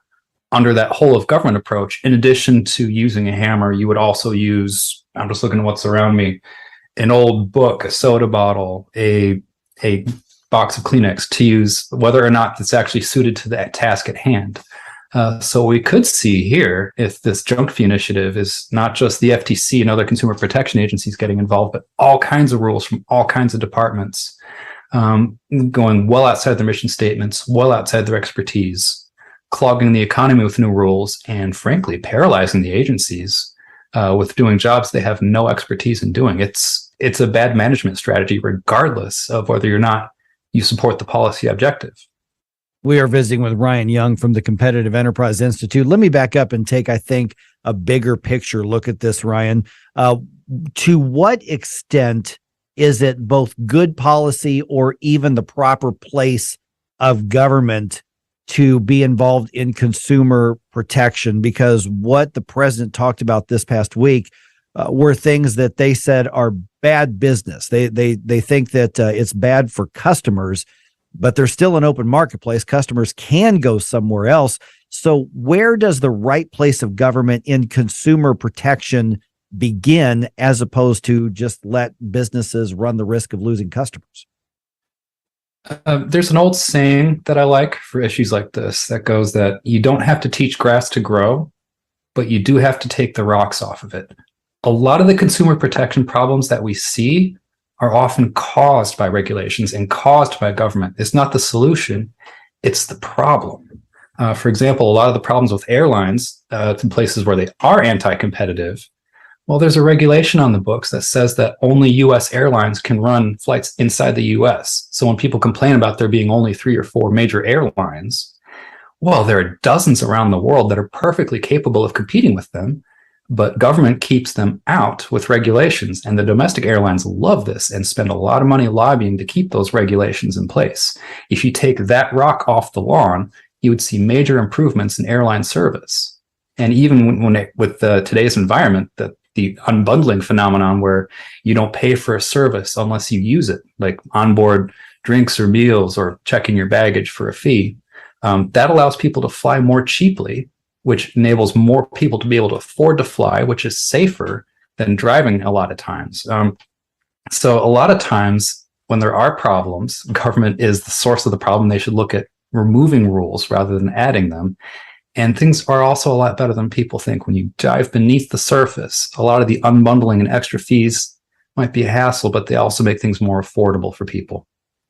It seems like big business is an easy target for a lot of politicians. And to be fair, on the right and not just on the left, I'm personally not a big fan of airlines because I think they treat us customers like cattle sometimes.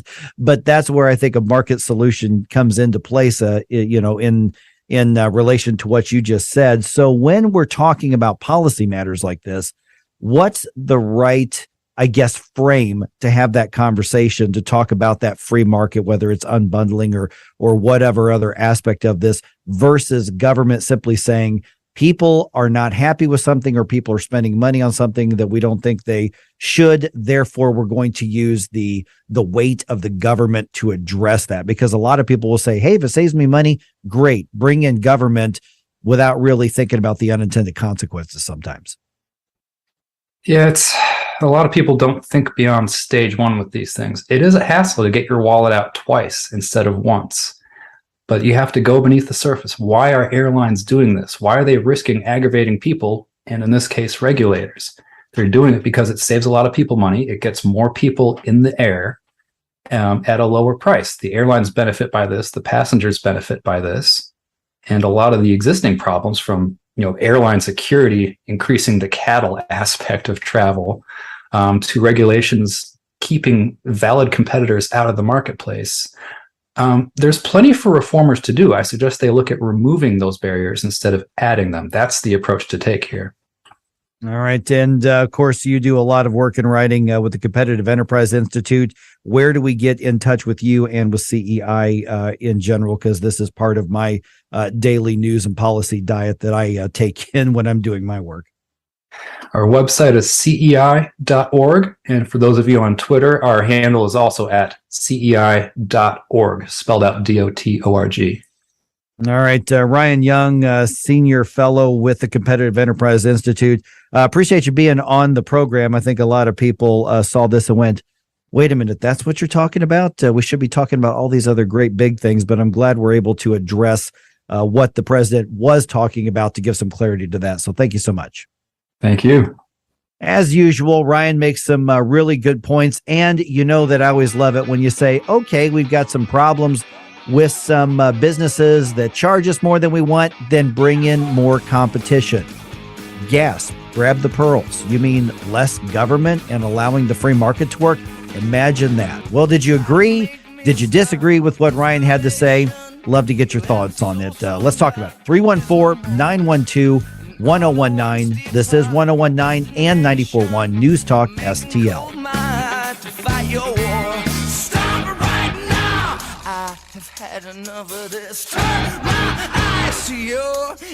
For podcast articles and more, find us on NewstalkSTL.com.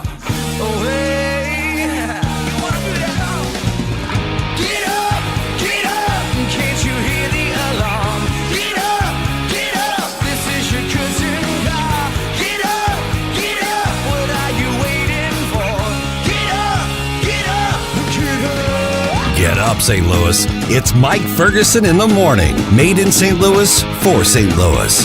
It's News Talk STL. You want to give me more information? From the Michaels Flooring Outlet Traffic Center. Very, very busy. First up, a crash. 170 southbound before Highway 40. Right lane closed. Traffic jam to Ladue. 364 eastbound on the Missouri River Bridge. 3 right lanes closed. Traffic jam back to 94. 70 eastbound at Zumbell. 2 crashes. Left lane closed. Traffic pretty much jammed past Cave Springs. 44 westbound past Arsenal. Crash. 2 left lanes closed. Slow traffic. This report sponsored by Blindster.com, and I'm Joe Sonderman from the News Talk STL Traffic Center. Columbo here for Agers Heating and Air Conditioning. We trust Agers with our home because their number one priority is doing right by the customer. Temperatures are changing outside, and as we transition from warmer temps to cooler ones, if you have any issues keeping your family comfortable, don't wait. Call the great team at Agers so they can address the issue before it gets worse. Because whether it's repairs or replacement, Agers is there with the clarity and attention to detail your home deserves. Contact Agers now at 636-242-6515 or through their website, callagers.com. Hi, this is Councilman Mark Harder, running for St. Louis County Council, representing West St. Louis County. I want your vote to make sure county government does what it is supposed to do and doesn't do what it's not allowed to do. I want to ensure your maximum personal liberty as a county resident. I want to continue to be your voice in West St. Louis County. On November 8th, re-elect me, Mark Harder. Vote smarter, vote harder. Paid for by citizens to elect Mark Harder. Chuck McCluskey, Treasurer. If you believe Brandon and the supply chain issues are still in crisis, or even if you don't, hurry into Southern Armory, your Second Amendment headquarters, for the best selection of firearms, suppressors, holsters, ammunition, pepper spray, and knives. Browse through our constantly changing inventory, order something special, or have us repair or modify that firearm that you've been putting off. Try our firearms training simulator. See the demo video on our website. Come into Southern Armory, 9901 Watson Road, 1 mile east of 270 and 44, at southernarmory.com. That's southernarmory.com. Fox News commentary. Unlike a lot of the new country music wokesters, Luke Bryan knows his audience, and P.S. the left is throwing a fit. I'm Tommy Lahren. More next. Starting to realize your small business is a little overwhelmed by the holiday rush? It's still not too late to get all of your shipping and mailing under control with Stamps.com. Sign up right now, and you'll be printing your own postage in just minutes with discounted USPS and UPS shipping rates. Just go to Stamps.com. Click the mic at the top of the page and use code BUSINESS for a 4-week trial, plus free postage and a digital scale. That's Stamps.com, code BUSINESS. At his Friday concert in Jacksonville, Florida, country megastar Luke Bryan brought Governor Ron DeSantis out on stage. Keep in mind, this was all in an effort to raise money for hurricane relief, but the triggered leftists didn't care. The snowflake keyboard warriors took to Twitter to shame Bryan and lambast him for what they whined was a political stunt. Weird, I don't hear them whining when pop stars and rappers bring out the likes of Obama or Hillary Clinton, and it's pretty well known in Nashville that Luke leans to the right. Smart man. In fact, most country artists and fans do, because we appreciate America, hard work, traditional values, and salute the flag as well as those who come home under it. Those are conservative values. Those are country music fan values. Bottom line, if you don't like it, change the station or stay home. I'm Tommy Lahren, and you can listen to all of my hot takes at foxnewscommentary.com. St. Louis's new choice for conservative talk. What citizen wouldn't want to make America great again? Live and local. And their leadership has been substandard. I think the word substandard is immensely polite. This is is News Talk STL.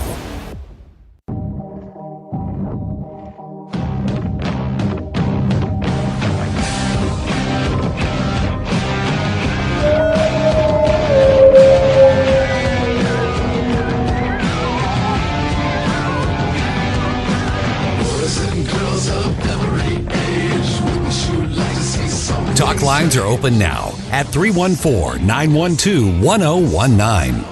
Get up, St. Louis. It's Mike Ferguson in the morning. Made in St. Louis for St. Louis. It's News Talk STL.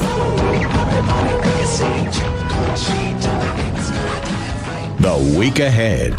Monday, the Supreme Court hears oral arguments on 2 affirmative action cases. Tuesday, 1 week out from Election Day, and President Biden will head to South Florida to participate in a rally for the Democrat National Committee. Also on the election front, Fox News will host a town hall with Ohio Senate candidates, Democrat Congressman Tim Ryan and Republican J.D. Vance. Wednesday, keep an eye out for stock market swings following its 2-day policy meeting. The Federal Reserve could raise interest rates. Thursday, President Biden heads to New Mexico for events with the governor and other state and local officials, while former President Donald Trump holds a rally in Iowa. And if you want to get in the holiday mood, Starbucks begins its holiday releases. Friday, it's the January 6th committee's deadline for Trump-related documents. And that's a look at the week ahead. I'm Tom Graham, Fox News. 314-912-1019. That's the number to get involved here in the conversation. A few things in the headlines right now. Both Central Visual and Performing Arts High School and the Collegiate School of Medicine and Biosciences, remember, they share a building there at Arsenal and Kings Highway. They're going to be closed through the week. No classes whatsoever. The original plan was for the students to go to online classes today, but that's being pushed back at least a week. What they're looking to do is begin or have those students back in those buildings right after Thanksgiving. That's what the plan is right now. That sounds like a good plan, actually. Yeah. I mean, I hate to see the kids stuck in the online classes again. Yeah. But that's where they are while they, frankly, try to repair all the damage from the shooting that happened last week. St. Louis Board of Aldermen jumping at the chance to exploit the tragedy for their liberal virtue signaling. They passed a pro-gun control resolution on Friday where they're calling for the state to allow them to pass city ordinances that are gun control based and anti-Second Amendment. Rightfully, that's going to go nowhere. So basically, in response to bad guys with guns, in addition to the city not hiring as many police officers, and in addition to the circuit attorney not prosecuting criminals, putting police on a blacklist, they want to disarm everybody and make them more vulnerable to criminals. That's the answer that's coming out of City Hall. Nothing like quadrupling down. I'm not even going to make a joke and talk about how stupid it is. This is just getting to the point of evil at this point. All right, there was just a quick mention of this a moment ago. The U.S. Supreme Court considering how colleges and universities can use race when it comes to their admissions policies. The answer should be not at all, but they're going to consider that question. Fox News' Jared Halpern has more from Washington. Arguments are set today on student groups' challenges to Harvard and the University of North Carolina in the court's first major test of affirmative action policies since 2016. The lawsuit against Harvard accuses the university of discriminating against Asian American applicants, while the UNC case challenges the use of race to enroll a diverse student population. Attorneys for both schools say the Supreme Court should leave in place a 2003 ruling that allows affirmative action policies to remain so long as other factors are also evaluated and quotas are not used.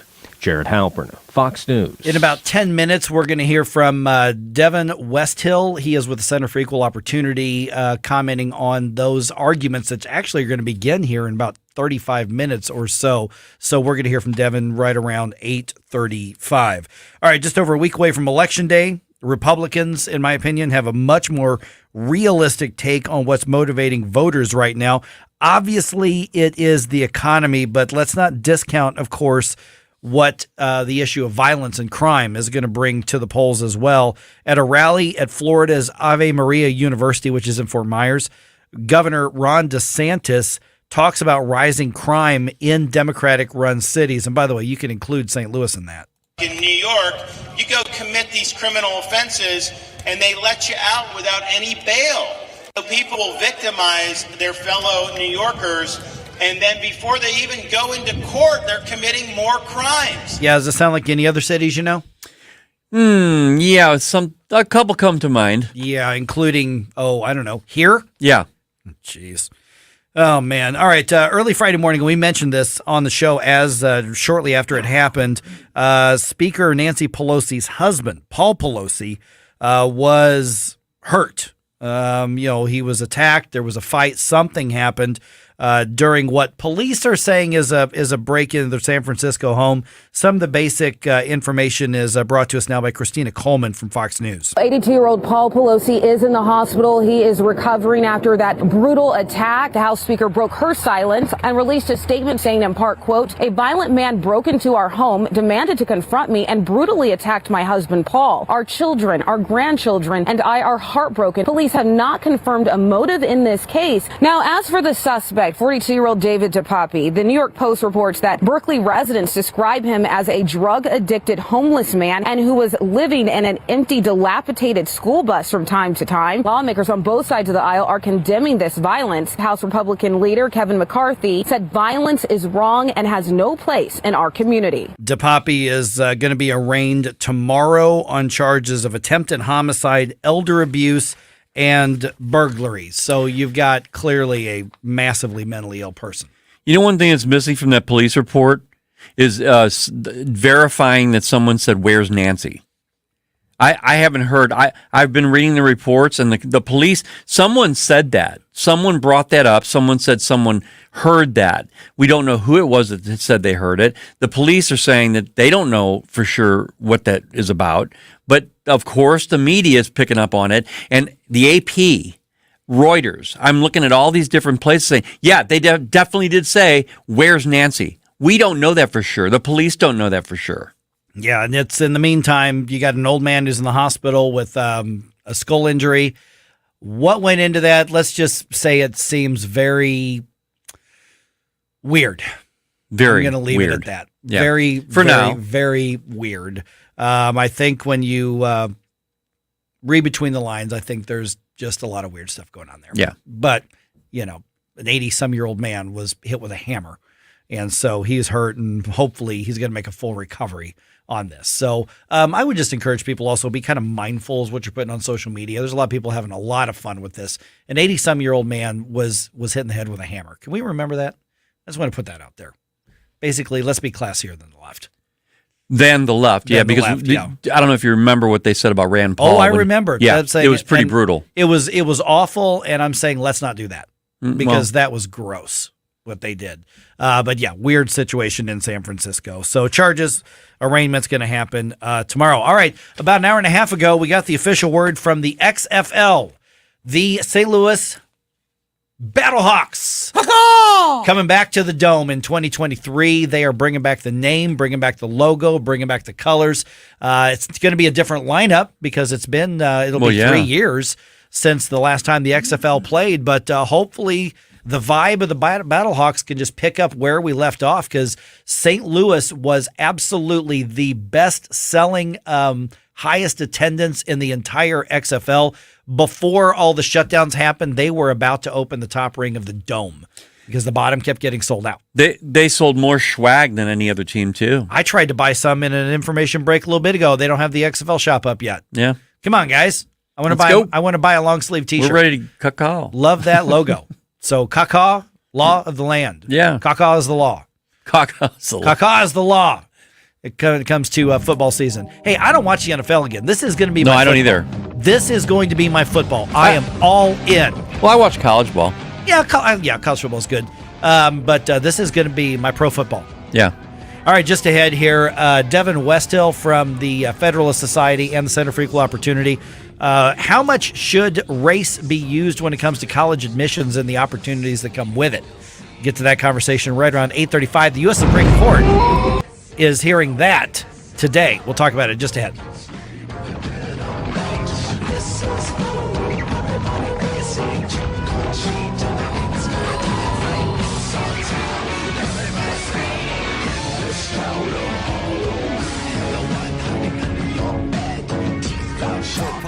articles, and more, find us on NewstalkSTL.com. Get up. It's Mike Ferguson in the morning. This is News Talk STL at 1019, 94.1, 99.1 HD3 and NewstalkSTL.com. Subscribe and watch your favorite News Talk STL shows. Mike Ferguson in the morning. The Vic Porcelli Show. Columbo and Katie. Jones and Arps. Webcam streaming on Facebook, Twitter, Rumble. Subscribe and watch News Talk STL.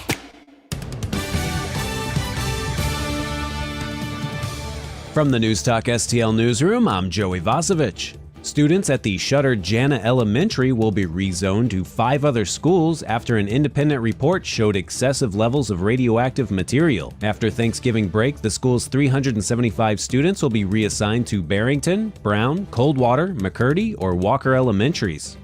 2 St. Louis-based developers are proposing a $300 million family resort and entertainment district at Lake of the Ozarks with amusement rides and a 200-foot-tall observation wheel. The developers submitted plans Thursday to the city of Osage Beach for Oasis at Lakeport, which would be built at Highway 54 adjacent to the Grand Glaze Bridge. The St. Louis Zoo announced that they have welcomed their first Francois Langer monkey ever to be born at the zoo. The pumpkin-haired monkey named Rhubarb arrived on September 30th and is an endangered species. And in sports, the Blues fell to the Canadiens 7-4 in St. Louis Saturday night. This is the first time in the Berube era that St. Louis has lost 4 straight games in regulation. Next up, the Blues welcome the Kings to Enterprise tonight. Puck drop is at 7 p.m. St. Louis City SC will host Germany's Bayer Leverkusen as part of their opening home match at the newly named MLS Stadium, City Park. The matchup is set for November 16th at 7 p.m. just before the 2022 FIFA World Cup. For in-depth coverage of these stories and more, go to NewstalkSTL.com. From the Michaels Flooring Outlet Traffic Center. Still working with quite a few crashes. 364 eastbound on the Missouri River Bridge. Fire and EMS have left the scene, but they still have the 3 right lanes closed. Traffic is jammed back to 94. 170 southbound, pretty heavy delays approaching Ladue Road down to I-64. They're clearing a crash on the right lane there. We've got one in the 2 left lanes, 44 westbound past Jameson. That traffic is backed up closer to southwest. We've got an accident, actually 2 crashes blocking the left lane. 70 eastbound between Zumbel and 94. That traffic is backed up to Cave Springs, and a crash on 67 northbound before Lindbergh at Coldwater Creek. They've got the left lane closed. This report sponsored by Blindster.com. I'm Joe Sonderman from the News Talk STL Traffic Center. From the News Talk STL Weather Center. I'm News 4 meteorologist Kristen Cornett with your first alert forecast. We're going to continue with the chance for a few spotty showers or drizzle through the overnight hours as we drop down to 54. Some patchy fog developing as well. Some morning fog on Monday, otherwise cloudy skies with showers likely during the morning hours. Those showers should come to an end around midday with an afternoon high of 61 degrees. Dry weather expected Monday evening for the trick-or-treaters. Overnight will drop to 46. And then for Tuesday, sunny and warmer with a high of 70 degrees.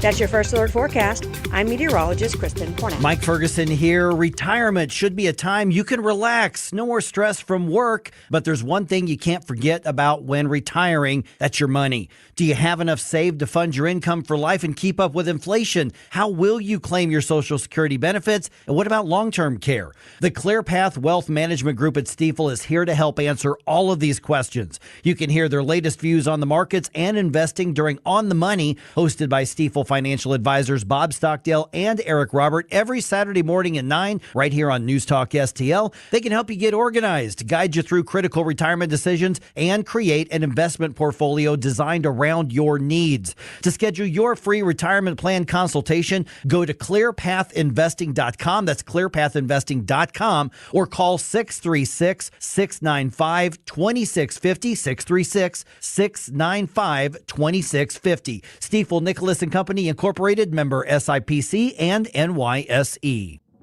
In St. Charles District 105, there's one clear choice for state representative. Adam Schwadron has fought hard to punish porch pirates, cut taxes, keep our elections safe, and secure and protect personal property rights. Next year, Adam Schwadron will work to remove Soros-funded prosecutors that are refusing to do their jobs and jeopardizing our safety. On November 8th in St. Charles, vote for Republican Adam Schwadron for state representative. Paid for by Citizens for Schwadron, Mike Summers, CPA, Treasurer. If you find yourself feeling out of place in the world, it's comforting to know conservative values haven't been abandoned everywhere. The far left wants to destroy conservative values in America. This is News Talk STL. Welcome home. I put a spell on you, and now you're mine. You can't stop the things I do.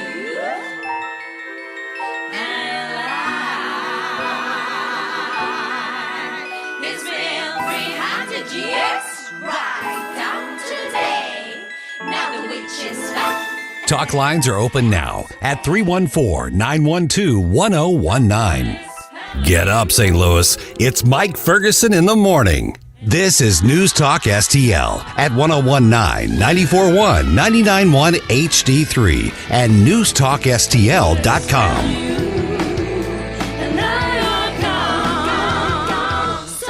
That's from Hocus Pocus, just so you know. Yeah. Happy Halloween, everybody. Quick note, Mark Harder, County Councilman Mark Harder, he is saying that you really ought to be checking out the county council meeting. You know that millions of dollars that was allocated improperly in tax money to one city went to Brentwood. Brentwood did the right thing, from what we can tell, and said, whoa, we're not supposed to have this much money. We're setting it aside, but the Page administration's folks, appointees, said, no, that's right. Go ahead and spend it. Oh, wait a minute. No, that's wrong. Give it back. Fortunately, Brentwood is better run than the county government under the Page administration. But Mark says 3 o'clock today in their afternoon, you really ought to be, or at their meeting, you ought to be checking it out either in person or watch them online, because apparently they're going to explain how this actually happened. And when Mark tells me that, it's going to be something very interesting. Yeah. It is coming up on 8:38 right now.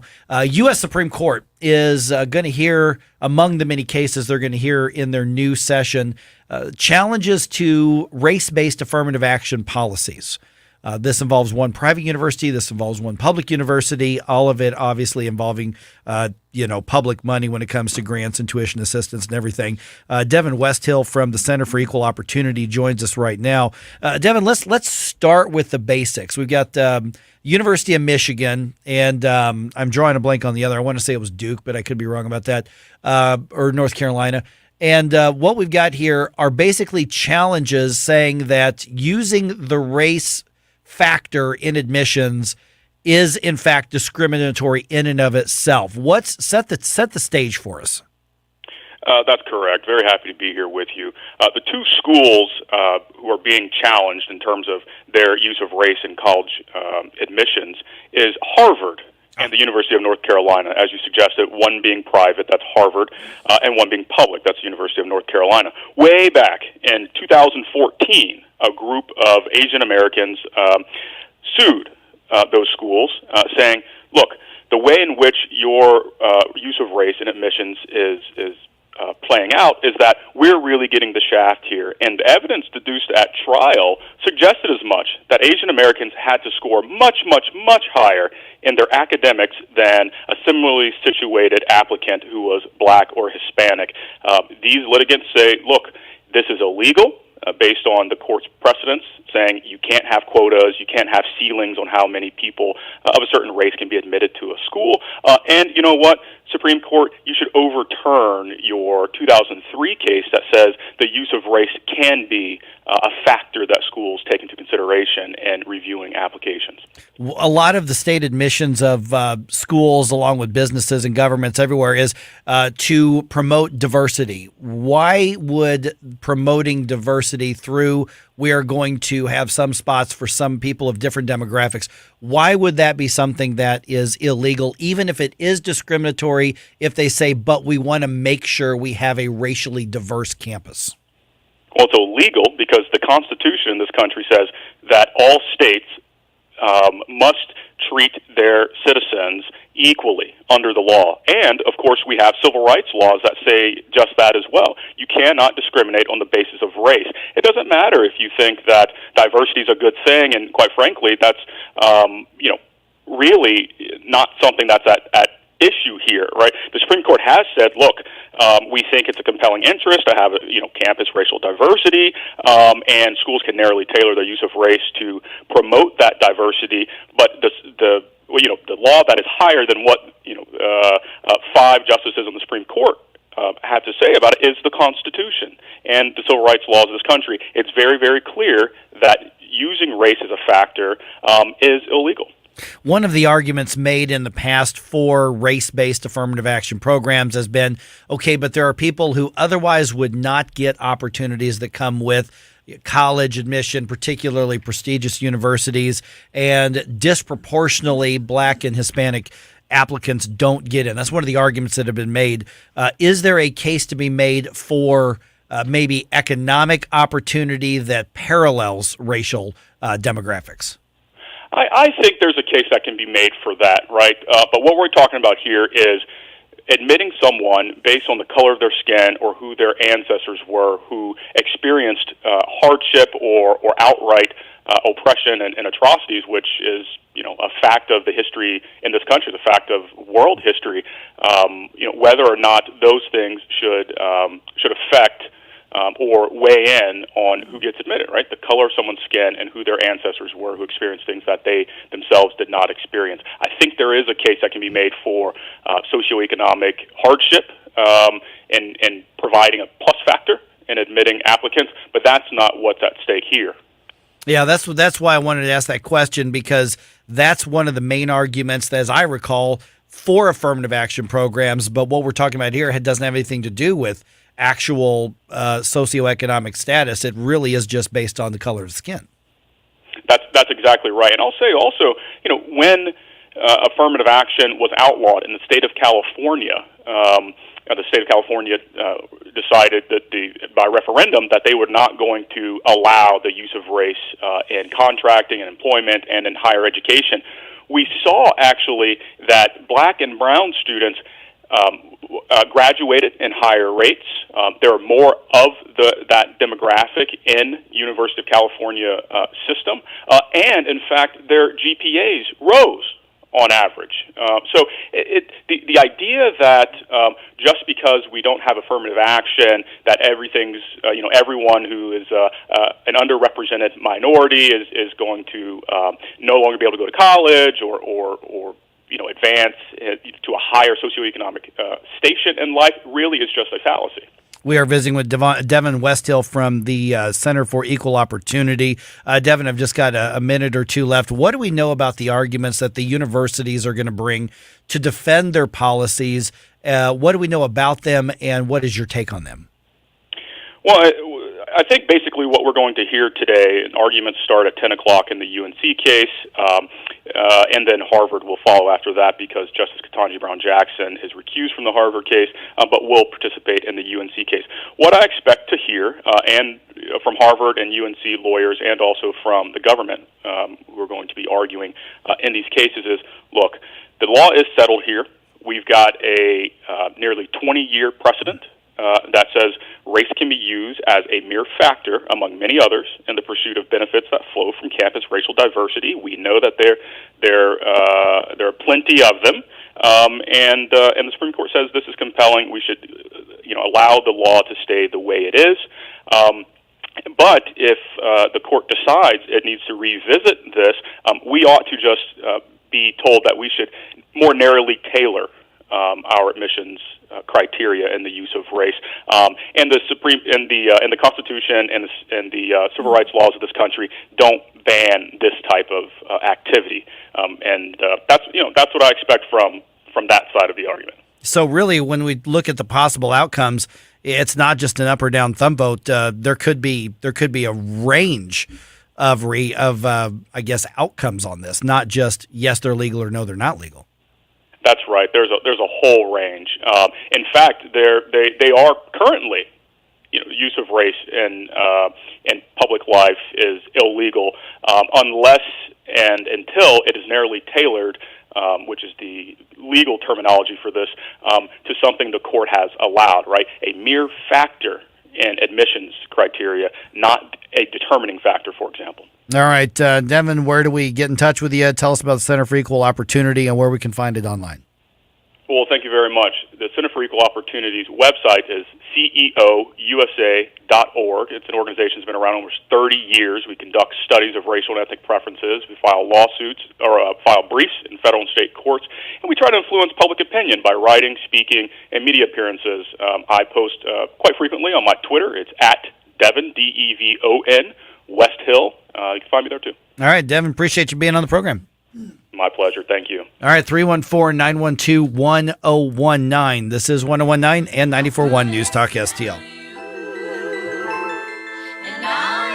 Watch us on our live stream using Rumble, Facebook, and Twitter. You're listening to Mike Ferguson in the morning. Made in St. Louis for St. Louis. It's News Talk STL. From the Michaels Flooring Outlet Traffic Center. We're doing a little bit better. There's still a delay 70 eastbound Cave Springs towards 94. That's due to a couple of earlier crashes. They're clearing the second one out of the left lane. 2 right lanes closed. 64 westbound past Boyle due to a crash. 70 westbound at the Wentzville Parkway. They had stopped traffic briefly. They're working on a median cable. It sounds like they'll have the right lane reopened shortly. Highway Y in Jefferson County is going to be blocked until later this afternoon. We've got wires down due to a crash. And watch out for roadwork 70 westbound before Branch. The right lane is closed there. This report sponsored by Blindster.com, and I'm Joe Sonderman from the News Talk STL Traffic Center. Hi, I'm Kyle, and my company is Blindster.com. I started Blindster in 2010 to provide custom blinds, shades, and shutters at affordable prices. Our blinds are easy to install and shipping is free. Don't hire an expensive professional. Do it yourself and save big at Blindster.com. Columbo and Katie.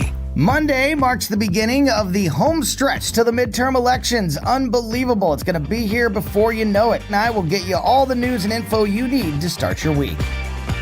Weekdays at 2 on News Talk STL. Hey folks, Tim Jones here for Hanson's Tree Service. As my daughters would say, it's fall, y'all. That means it's the perfect time to call Hanson's. Prime time for Hanson's to come out and do all that fall trimming before winter storms can bring down trees and limbs on the homestead.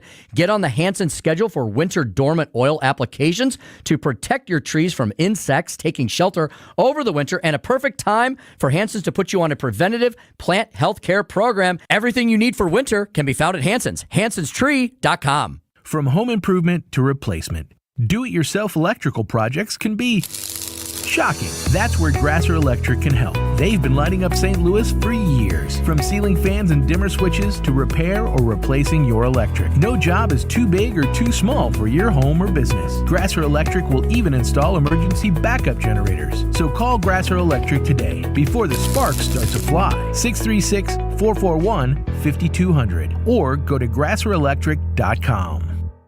Hey, Tim Jones here for Rockwood Charcoal. If you love to grill as much as I do, I'm sure you prefer using charcoal over gas. Ever since I met Jonathan Heslop and he introduced me to his product, Rockwood Lump Charcoal, we're not using anything else. Rockwood's made from 100% pure Missouri oak and hickory and can be found in stores all across the country. It's the nationally highest consumer-ranked charcoal there is, so you're cooking with the best and supporting local industry and a local business right from my hometown of Eureka. There's over 100 area Rockwood retailers. Find yours at rockwoodcharcoal.com.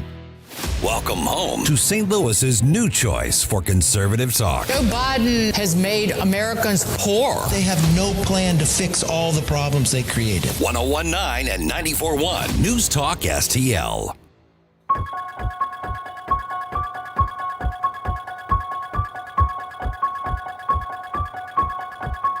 Talk lines are open now at 314-912-1019. Get up. It's Mike Ferguson in the morning. Made in St. Louis for St. Louis. It's News Talk STL. I think it's supposed to actually get a little bit warmer today, right? Yeah. Because it was, you were thinking how rainy and kind of chilly it's been all weekend. Trick-or-treating with the kiddos was could be miserable, but I guess it's going to be nicer today. It's supposed to actually clear up and be sunny, and then real mild tonight. So that'll be awesome for everybody. I'm gonna rat out my wife on something. Yeah. She's got to go buy all the candy and stuff today. Why? Because she didn't do it yet. Oh. And I'm like, you're the one who wants to have all the stuff over, so yeah, I don't know what you want. You go get it. I don't know if there's anything left or not at this point. See, when it comes to the candy, I'll buy all I need to from my wife, and then I have to set it. You have to give it to the kids, Ken. No, I set some aside. Okay. See, that's the power of being able to buy it. You can buy it, and then one for them and one for me. Right. And the favorite ones you're going to take are what? It would have to be Snickers. Mm-hmm. You know, just chocolate based, whatever it is. Yeah. I'm almost the opposite. I like some of the chocolate ones. I mean, I like a good Milky Way bar as much as the next guy or a Kit Kat. But I would go with the brightly colored ones, like the Skittles. Oh yeah, and then those are the good. licorice. I like the licorice as well. But I'm trying to behave and not eat any. Yeah, because I'm like in pre-season, trying to get in shape for the baseball season next year. Tis the season, though, buddy. I know that's the problem. As I'm fighting off all those. Matter of fact, Halloween spending. It's not just us. Halloween spending across the country is going to basically look like what it was before everybody freaked out and got scared over COVID. Fox News' Tanya J. Powers has the story. The National Retail Federation says Americans plan to spend about $100 on average for Halloween candy, decor, cards, and costumes. That's comparable to last year's record of $103 and the second highest in the survey's history, which goes back to 2005. So which costumes are trick-or-treaters likely to wear this fall? According to Google Trends data, which costumes are the most popular Halloween costume search this year? Also in the top 10, Spider-Man, Dinosaur, Stranger Things, Fairy, Pirate, Rabbit, Cheerleader, Cowboy, and Harley Quinn. Tanya J. Powers, Fox News. Why do I get the feeling that I can separate out pretty easily which of those are going to be little kids and which of those are going to be college girls? Oh, absolutely. You can do that pretty easily. I call it witch appropriation, though, as far as those witch costumes go. You're gonna have like protests of witches everywhere. Some occultist out there going, "My culture is not your costume." We are Wiccan, all right? That's right. My culture is not your costume. Yeah, the whole we're appropriating your culture for the entire day. Yeah. See, I remember when I was a kid. Remember, I was a Baptist preacher's kid. My dad died, about 5 years ago. But I remember there being a big debate in the church as to whether anybody in the church, whether we should go do anything that related to Halloween, including trick or treating or costumes or anything. I mean, looking back, I'm like, it was kind of silly. But there were a lot of people. It was like a big debate. That was like a big thing in the 70s and 80s that there were people trying to tell the kids, no, you shouldn't wear a costume. You shouldn't go trick or treating. And I look back now and I'm like, just let the kids have fun. Yeah, we had fun. I remember for some reason, I just want to tell this story real quick. My mom took me around one year, and I was probably 4 or 5. And for whatever reason, Mike, and I've got 7 brothers and sisters, for whatever reason, she dressed me up in a dress. Oh, wow. I don't know what it was about. It didn't affect me, I guess, at all that I know of. But I wore a dress as a costume, and it could have been because I had 3 older sisters. Mm-hmm. And I was the first boy. Yeah. But my dad was, from what I was told later on, my dad was very aggravated by that. I can imagine. Mm-hmm. I can imagine. I remember, do you remember back, I guess this would have been late 70s or early 80s. Kmart had these horrible plastic masks, that you could just buy. They were like $1 or something back then. And it was, werewolves. And I think the one that I grabbed was Frankenstein or something like that. And you put them on, and within minutes, your entire face is sweating. Your eyeballs are sweating. Oh, I remember. You remember those masks? Oh, yeah. And then there were the rubbery ones that were just as bad. And I remember I grabbed one of those one year thinking I was going to be the scariest monster out there. And after a few minutes, I'm like, this is awful. Man, it sucks being a monster. Yeah, yeah. Just give me the candy. Yeah, there you go. Just take the mask off, and you can wear the outfit, and then do the face paint. Yeah. Yeah, I don't know what to expect on the trick-or-treating. We live in Richmond Heights, and I have a feeling if the weather's good, we're going to need a lot. Oh, yeah. A lot of candy. I mean, that $100 is going to go right up in smoke pretty fast. I'd say for about 7, maybe 8 years of both of our daughters' lives existing with Halloween, my wife actually created their costumes for them, sewed them and everything. I mean, these are some really good ones. And then as they got a little bit older, I got the opportunity, because I call it an opportunity because it was so fun for me, to decorate their faces like cats. Yeah. Or different various animals, whatever they wanted. I mean, I started to get into that whole thing. Best Halloween movie. I want to say Nightmare on Elm Street, man. When he stretches his arms, the original classic, one, when he stretches his arms across that alleyway, and he scrapes on both sides of the alley, that I get chills right now. Yeah, from it. that was a good one. Hellraiser, maybe. Yeah, so you're into like the kind of the slash and gory ones. Oh yeah. See, I was less into those. I mean, Nightmare on Elm Street. Obviously Halloween. What was it? Hellraiser. Yeah. What was the other one? The one with the dude where like the bees came out of his mouth. What was that one? Oh, Candyman. Candyman. Yeah, those are pretty. That was pretty scary. I wouldn't say Candyman 3 times in the mirror for sure. Oh man. But it's funny. My wife and I were talking, and we were listening to like the '80s music channel. Yeah. And they had the cast of the Lost Boys doing the Halloween DJing. Remember that movie? Oh, Kiefer yeah. Sutherland. Yeah. And she goes, I've never actually seen the Lost Boys. I'm like, what do you mean you've never seen the Lost Boys? She has to see the Lost Boys. Yeah, you now. have to get her to see the Lost And Boys. I looked on Roku, and of course you could see the sequels to it, which I never cared about, but the original she hasn't seen it yet. So we have to make sure that that's appointment watching. So if I can get home early enough in the afternoon today, maybe we can do that before we go into all the Halloween stuff with everybody who's going to be coming over to the house tonight. Get into the mode. Yes. Yeah. Yes, because that's a good about idea. that's about as 80s as it gets when it comes to like horror movies. The Lost Boys is about as 80s as you're gonna find. Yeah, because you got so many people that came out of that actually had careers in the movies, and then the whole idea of that movie being like they don't believe us, they just don't believe that whole thing. Yeah, exactly. That was cool. Yeah, Goat Lady posted on Rumble, because I mentioned the being a Baptist preacher's kids, that I was around that big debate. Now my parents let us go trick or treating.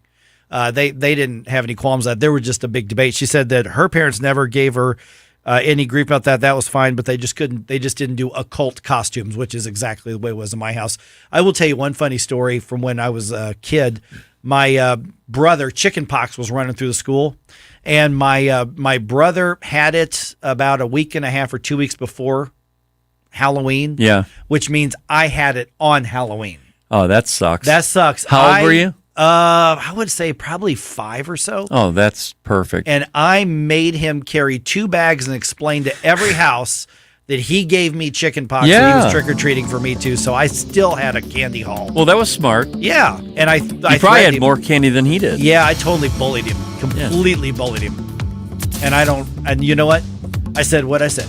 Yeah. That candy was good back in 1970, whatever. All right, just ahead here, got Vic Porcelli coming your way at 9:04 here on 101.9, 94.1 News Talk STL. And let's make the big XFL announcement once again. Ben Brown is the unwavering fighter Missouri families need in the state Senate. A local restaurant owner, Ben Brown fought against unconstitutional COVID mandates and won. Ben Brown received the NRA's highest rating for his commitment to protecting the Second Amendment. Ben Brown is the only candidate endorsed by the Fraternal Order of Police because he proudly stands with our law enforcement officers. And Ben Brown is endorsed by Missouri Right to Life. He will always defend the unborn. November 8th, vote Ben Brown, the true conservative choice for state Senate. Hi, I'm Ben Brown, conservative fighter for state Senate. Career politicians have done everything they could to tear our nation apart. Now our shelves are empty, businesses can't find workers, gas prices are ridiculous, and we're less safe than ever. It's time to set things right. I've faced down violent opponents in a cage and defeated liberal tyrants in the courts. Now I'm ready to fight for our families and our freedoms in the state Senate. I'm Ben Brown, and I'm asking for your vote. Paid for by Ben Brown from Missouri, Tim Miller, Treasurer. Tim Jones and Chris Arps in the afternoon. Senator Jim Talent. We live in an age where saying common sense things is considered to be controversial.